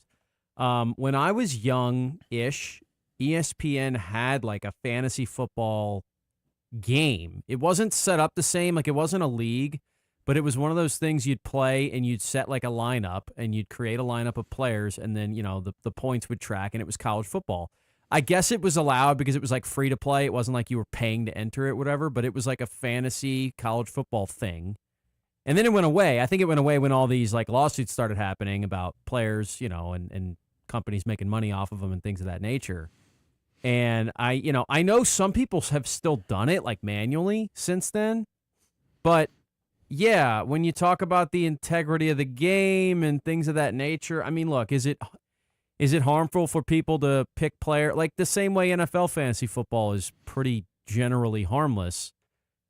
It is just a little bit of a slippery slope given all the gambling scandals and eligibility concerns and point shaving things we've had of late, right? It just feels like it's a vulnerable time to be opening the doors wider. You know what I mean? And this leads me to my next question because I'm seeing some scuttlebutt about this. You're locked into video games. I don't play video games anymore. Oh, man, this has been a big story this week. I think I know where you're headed. Okay, so I'm seeing reports, and I can't. It takes me down a rabbit hole that I'm not for sure. I can summarize for you pretty quick. Okay, so I'm seeing some of the cover athletes and some of the prominent names in college football removing themselves out of the. That's fake. That's fake? That is fake, but what's basically... Because of microtransactions. Okay, yes. Explain this to me. All right, so became popular a while back.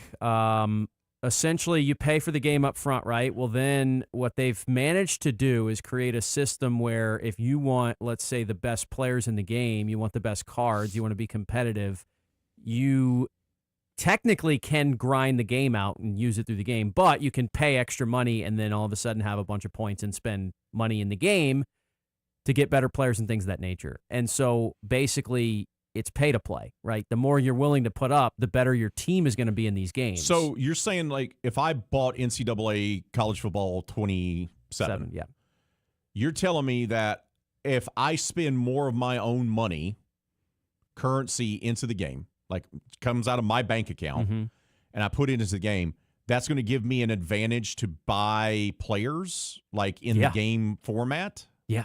Yeah. And so this has been a thing for a long time on like online games. Okay. The big one that's like people are just blowing up about and super frustrated with is that they brought it into the offline modes this year, right? So in the past, like the online modes where you play against other players and you maybe collect cards, the card collecting modes and stuff of that nature, there was always like microtransactions built into that. But if you played offline, if you're just playing against the computer. That's what I would always do. Which is what I would always do too. Well, this year, there's like, if you want to get your coach's upgrades faster, you have to pay real money in the game to like, against just the computer, against nobody. So people are losing their minds about it and basically saying EA is just a greedy company. And they are, to be honest with you. And it has got people, like people who EA pays to promote the game. So those are the ones that have been real. There have been people who basically EA has paid to promote the games, like YouTubers, content creators. Influencers, yes, who they have paid to promote the game. And they give their opinions on the game, but they're generally pretty nice to EA because EA is helping them out. They've had people come out and say, I'll never work with EA again if they don't change this. So they're in some hot water here. But at the same time, I don't know if they care because. Have you pre-ordered your copy? I've not. It's the first time in a long time I haven't. I've just been very, very busy, to be honest with you. And so I do plan to get it at some point, but don't have it yet, no. What's the likelihood of getting you or James? I don't know if James even buys the college football game. I think he did in the past. Remember at SEC Media Days when it came back, he wouldn't leave that table that had it. That was the radio team from Arkansas. Yep. Yes, I remember. Our friend John Neighbors. Yeah, and kept looking around going, where's James at? Oh, he's playing video games. What's the likelihood that we could set it up in here on the big TV out there and I dust off the old skill set and we play a game? What's the likelihood of that happening? Yeah, we could probably do that. All right. There we go. Probably make it happen down the road. Hey, you heard him mention Media Days. Need to mention that as well because we here at ESPN 103.7 Lafayette, 104.1 Lake Charles, we're packing our bags and we're headed to Florida, Tampa to be exact, for SEC Media Days. Tune in starting Monday, July 20th as RP3 and Meche. James will be back, but he'll be here. We'll have BP. It'll be RP3 and BP. That has a nice ring to it. RP3 and Meche and the Lowdown with D-Lo will be broadcasting live from Radio Row for ESPN's Live from SEC Media Days coverage all 4 days in Tampa, and that's going to be powered by Service Chevrolet Cadillac. In addition to the live shows, we will be providing boots-on-the-ground daily reports for the Jordy Holberg Show and Footnotes with Kevin Foote. So make sure to kick off your 2026 football season in Tampa with us, as we'll be broadcasting live from Radio Row for SEC Media Days. And, of course, all that coverage is going to be powered by Service Chevrolet Cadillac. We got to take a time out. When we come back, we'll talk more SEC. Christopher Gordy from the Locked On SEC podcast. That's next. This is RP3 and Meche live on ESPN 103.7 Lafayette and 104.1 Lake Charles, Southwest Louisiana's sports station. This game isn't fun. This game is a war. It's time for the 2-minute drill. Hurry it up, hurry it up, hurry it up. Powered by B1 Bank. Visit B1Bank.com to find a location near you. Come on, let's go, you guys.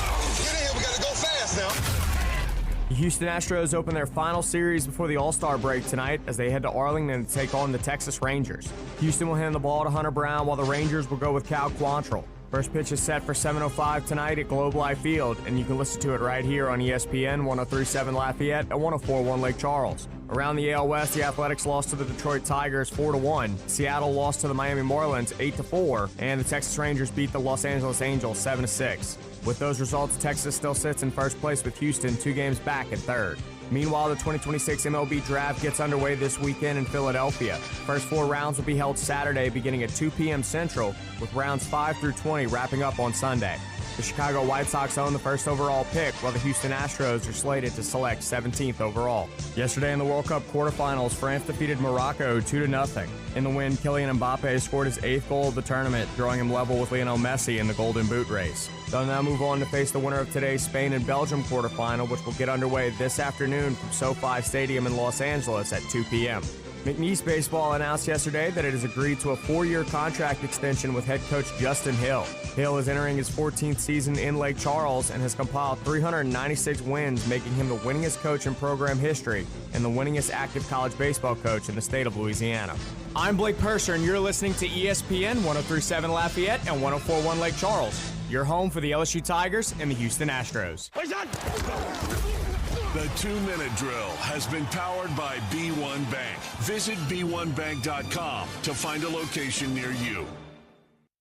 ESPN 1037 Lafayette and 1041 Lake Charles is packing its bags and headed to Tampa for SEC Media Days. Tune in starting Monday, July 20th, as RP3 and Meche and The Lowdown with D'Lo will be broadcasting live from Radio Row for ESPN's Live from SEC Media Day coverage, powered by Service Chevrolet Cadillac. Kick off the 2026 season in Tampa with ESPN 1037 Lafayette and 1041 Lake Charles, Southwest Louisiana's sports station. Ready to transform your backyard into the summer paradise you've always dreamed of? With Duplessis Builders custom gunite pool packages, we make it simple to own a stunning, long-lasting, in-ground pool built just for you. Choose from classic designs, all customizable to fit your space, style, and budget. Our pools come with quality finishes, energy-efficient equipment, beautiful lighting, and professional installation from excavation to decking, so you can dive in before the next heat wave hits. Don't just dream it, build it. Visit DuplessisBuilders.net.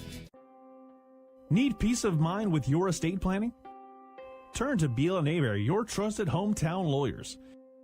At Beal & Aber, we make estate planning simple and stress-free, ensuring your legacy is secure and your future is in the right hands. Don't wait. Schedule your consultation today at BealAbear.com. That's BealAbear.com. Safeguarding your tomorrow today. Oh, look who's here. Everybody Loves Raymond is on MeTV. Who told you that? Raymond! America's #1 classic TV network. Nothing even comes close. Enjoy 2 back-to-back episodes every weeknight. We're doing it twice. Watch Everybody Loves Raymond. Yeah, it's all about you, Raymond. Weeknights starting at 8 on MeTV. Watch MeTV Acadiana on KLWB, over the air on Channel 50.1. Check your local cable listings for the channel in your area. Hi, I'm Nancy Landry. No matter what part of our great state you call home, Louisiana's elections are an important part of who we are. In 2026, closed party primaries will change how some of those elections happen, so you'll want to know what to do. Keeping your registration current ensures you'll get the right party-based ballot. Remember, this change only applies to certain offices. To learn more, visit GoVote.com or download the GoVote app. Paid for by the Louisiana Secretary of State's office. I've been driving trucks for a long time, and safety is my #1 priority. I know that my truck has huge blind spots. That's why I remember to check my mirrors often for smaller vehicles. Everyone can help keep our roads safe. Next time you're behind the wheel, try to avoid lingering in those blind spots. It can be dangerous. Let's all plan to share the road safely. Learn how at www.sharetheroadsafely.gov.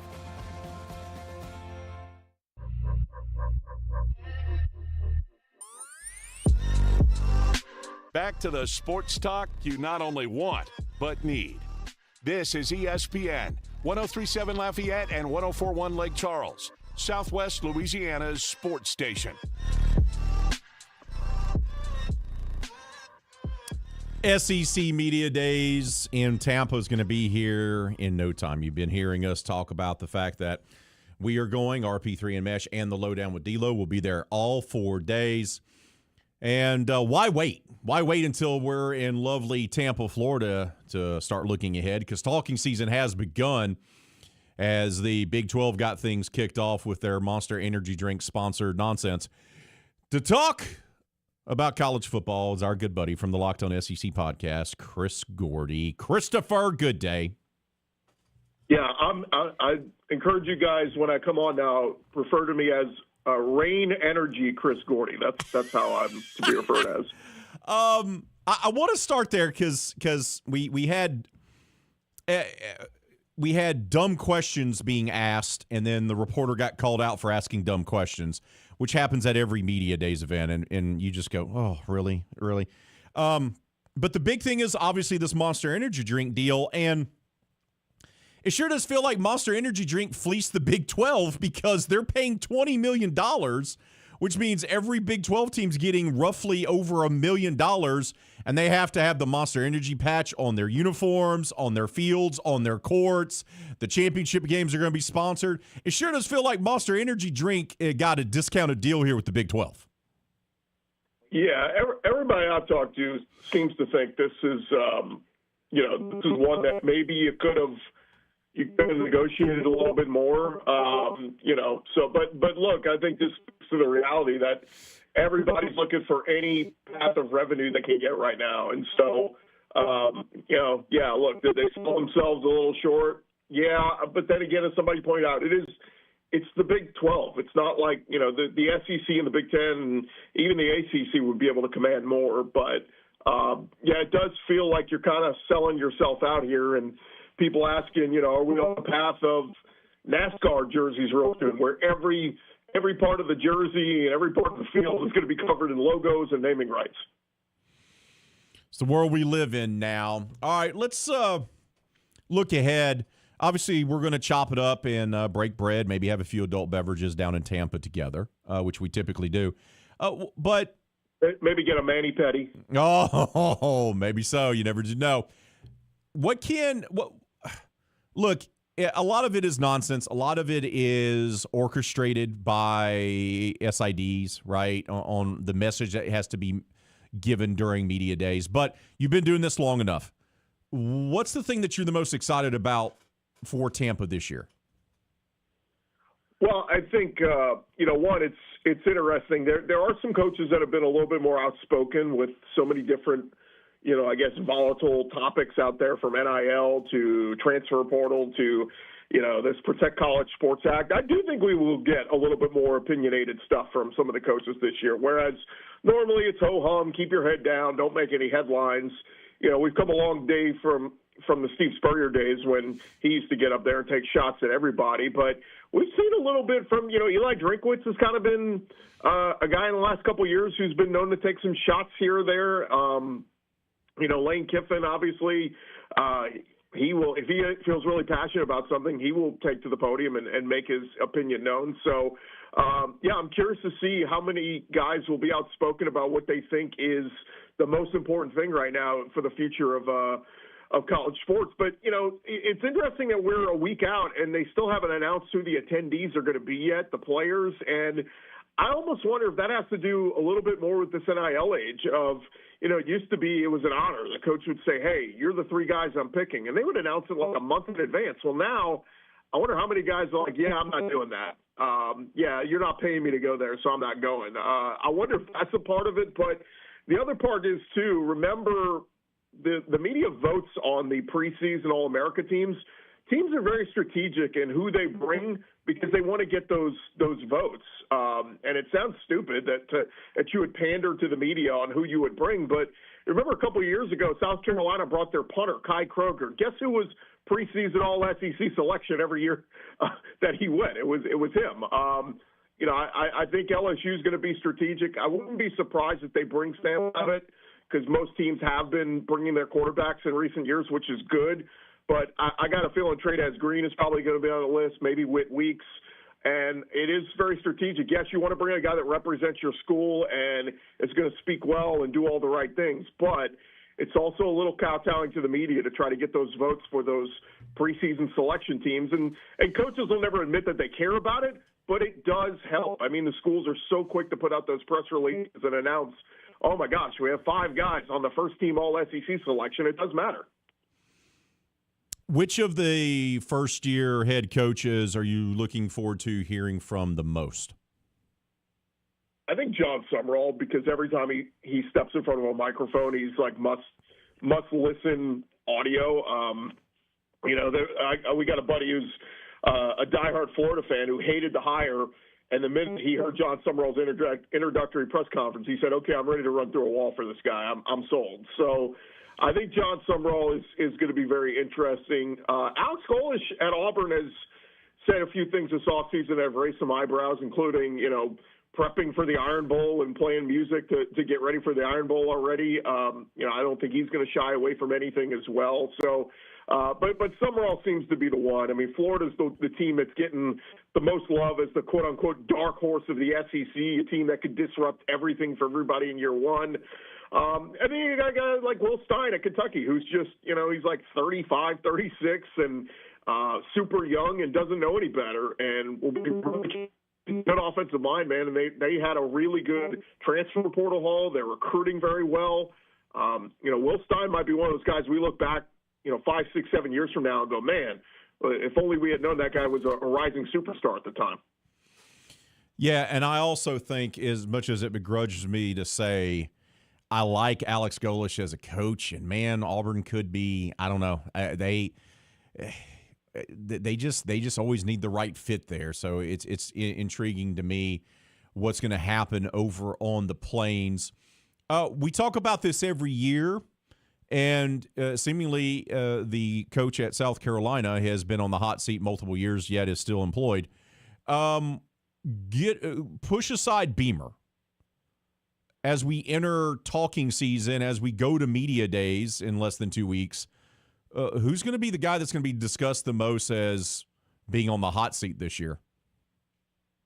Well, you mentioned it. I mean, Shane Beamer's the logical choice right now, but the other two, look, Kalen DeBoer at Alabama still has immense pressure on him. I know he just got a contract extension and a raise, and it'd be very difficult to move on from him, but don't discount it. If that program, I won't say bottoms out, but let's say goes 8-4, even 7-5, there are going to be a lot of discussions about, hey, let's raise this buyout money. Let's get this fool out of here. He's got the support from Greg Byrne and the administration, so it would be very difficult. And I don't think he will bottom it out, but I also don't think Bama's going to go 11-1 and win a national championship. So Bama's one to watch, but the other one is oddly enough Tennessee. Tennessee fans have become very, mixed feelings on Josh Heupel, and it's weird because, man, like you think of the Derek Dooley years and all these bums that they had in recent years. Josh Heupel's the best among any of them, but we're living in this playoff age, and it's playoffs or bust. And yes, they made the playoffs 2 years ago, but they got obliterated at Ohio State in that one playoff appearance. And so, yeah, I think Tennessee fans are looking at, you went 10-3 and 24 and then 8-5 last year.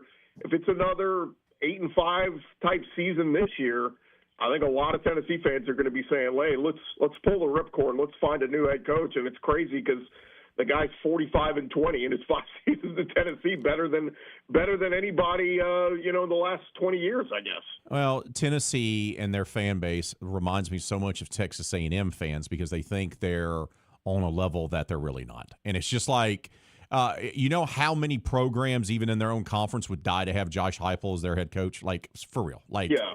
Well, and the other part, I mean, I'll say this: Tennessee has at least won titles, unlike A&M. That's fair. That's fair. Tennessee's actually had relevance in football for many years. They've actually been to Atlanta and played for an SEC title, unlike A&M. But yeah, I always say to people, man, like everybody always thinks the grass is greener, and I always say, who are you going to get? Like, who do you think's better? And if I hear one damn person tell me Kurt Cignetti again, like. The dude's locked into Indiana. He ain't leaving for your dumb job. Like, whatever school you root for that you want to fire your head coach, Cignetti ain't coming. So, like, you look around college football, man, and there are not just, 5 or 6 or 7 elite coaches just hanging around anymore. It's not. There's too much parity now. And if you got a coach who you deem pretty damn good, stick with him because there are certainly worse options out there. What do you expect the conversation to be when we're in Tampa about LSU and Lane Kiffin? Oh, it's villain 101. It's this guy, kicked a puppy on the side of the curb. He pushed an old lady down crossing the street. I mean, it's amazing, guys, how many national people I talk to who just want to kick Lane Kiffin. And I guess, rightfully so. He did leave Ole Miss. This great story of Ole Miss. He made them relevant again in football, and then he leaves them high and dry to go for LSU. I get the outsider perspective, but, man, it's It's not like that on the flip side. The flip side, you talk to LSU fans, they're ecstatic. They're like, man, this is awesome. We got this guy. Yes, we know he's probably not going to be here for the next decade. He's, and that's the big thing. Ole Miss, he's going to leave you. Okay, fine. If he wins a championship here and leaves in 5 years, who cares? But I think that's the tough part for LSU fans is you kind of have to just deal with it. There's nothing you can really do as everybody. He's the whipping boy of college football right now, and everybody's kicking him while he's down. And it seems like the focus is coming off of Texas Tech and the Brennan Sorsby story. So guess what? Villain number one again is Lane Kiffin, and get ready. There will be tons of stories next week, guys, written about how, can you believe Lane Kiffin said this? Oh, what a D-bag. I mean, it's crazy, but look, the guy deserves some of the heat, but it is certainly overblown. But I mean, they're going to create that narrative. Pete Golding, good guy. Lane Kiffin, bad guy. Go Ole Miss this year. Yeah, but to your point, Lane's brought a lot of this on himself over and over again.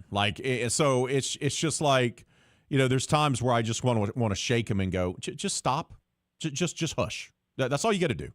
Because if you go out there, you can quiet everyone by going out there and winning 10 games and making the playoff. Like that's what it is. Like that's what it is. And he just he's Steve Spurrier for the social media age.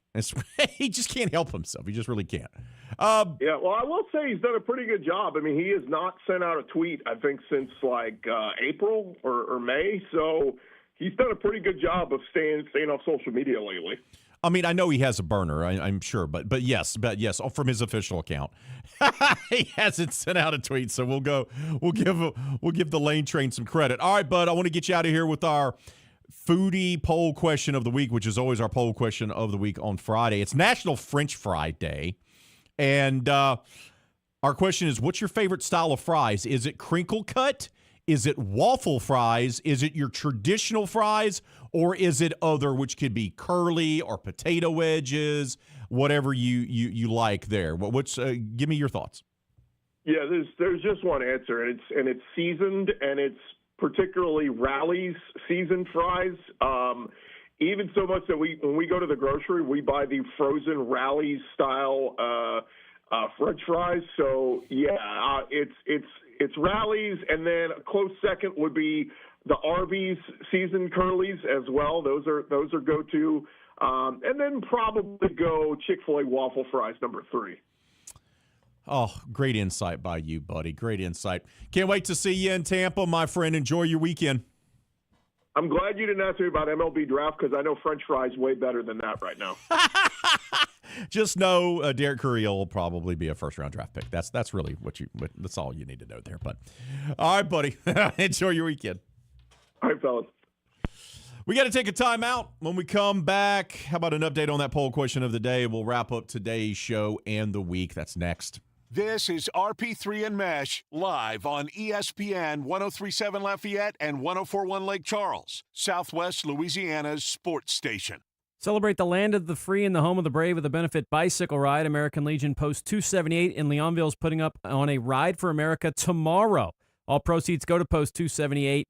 The event begins with a flag raising ceremony. There are different distance routes to choose from, music, refreshments, and more. The entry fee is $40 per rider. If you'd like to sign up, call or text Patrick 337-308-0312.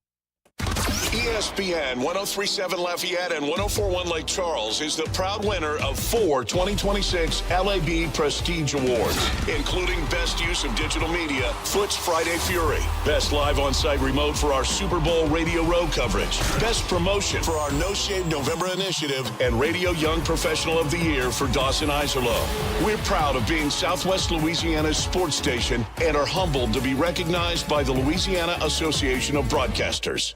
Only the best of the best will stand proudly on the platform when Michael's Men's Club brings you the 15th Annual Stripper Olympics. Wednesday, July 15th. It's a special night of fun and games when the Stripper Olympics returns to Michael's Men's Club. Guys, it's a no-holds-barred competition. Ladies, you have a chance to win big if you're in the game. Michael's Men's Club invites you to battle it out in 3 categories. The pole, the floor show, and the most ancient art of them all, The Lap Dance. With $650 cash per category. First place overall gets $1,500. Second place overall gets $1,000. And third overall gets $500. There's $5,000 in total Stripper Olympics cash to be awarded. Plus a feature in Exotic Dancer magazine. Professional entertainers come from all over the USA to compete for the $5,000 in cash. Guys, mark your calendar. And tell your friends, because this is the event you cannot miss. The 15th Annual Stripper Olympics. Wednesday, July 15th at Lafayette's premier gentleman's establishment. Michael's Men's Club. Highway 90 Broussard. Doors open at 5 and show starts at 7 sharp. Tickets $30 at the door.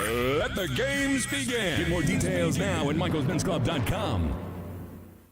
It's hurricane season, and Mid-South Power Solutions wants you and your family to be prepared. Protect your home from sudden power outages with a Generac automatic standby generator, the industry leader. Installed by the experts at Mid-South Power Solutions, the Generac automatic standby generator start up during power failures, keeping your home powered until the local utility restores service. Remember, installing a standby generator is not a do-it-yourself project. Mid-South Power Solutions factory-trained technicians meet the highest standards. Don't get caught in the dark. Visit Mid-South Power Solutions in Crowley or at midsouthpowersolutions.com. Mid-South Power Solutions. Your power, our priority.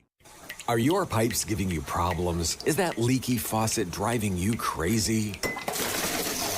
Don't wait for a plumbing disaster. Call the experts at Ace Plumbing, your trusted local plumbers for over 30 years. At Ace Plumbing, we do it all. Clogged drains, water heater repairs, pipe replacements, and more. With decades of experience, we deliver fast, reliable, and affordable solutions for your home or business. Ace Plumbing fixed my burst pipe in no time, and the price was great. They're the only plumbers I trust. From small leaks to big emergencies, Ace Plumbing is just one call away. We're available 24/7 because plumbing problems don't wait.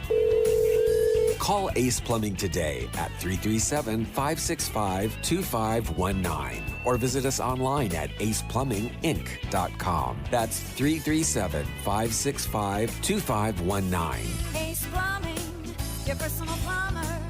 Let us give you a hand. This is ESPN 1037 Lafayette and 1041 Lake Charles. Broadcasting live from the Beal and Hebert studios in Upper Lafayette. Beal and Hebert, Acadiana's hometown lawyers. Back to more of Southwest Louisiana's sports station. Oh, we got a few minutes here to wrap up today's show and to wrap up the week. I want to take a moment to thank our guest, Jason Cannon, author. Great book about Charlie Murphy, the iconic showman owner of the Chicago Cubs. If you love baseball, need some summer reading, got to go check that out. Also, a big shout out to our guy, Christopher Gordy from the Locked On SEC podcast. He was great as always. And a big shout out to our guy, Dawson Islow, filling in for James Meche yet again.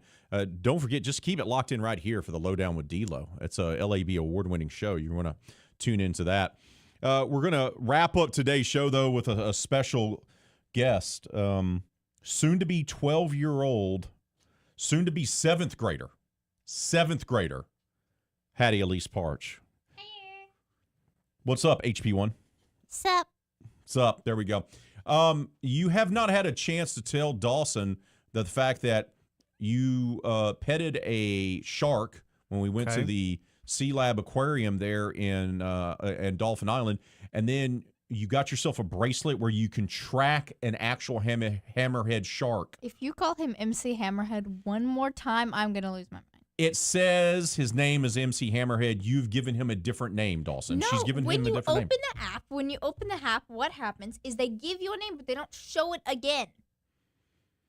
But is it your app? Is it your app? Let me ask you that question. I kind of like MC Hammerhead, honestly.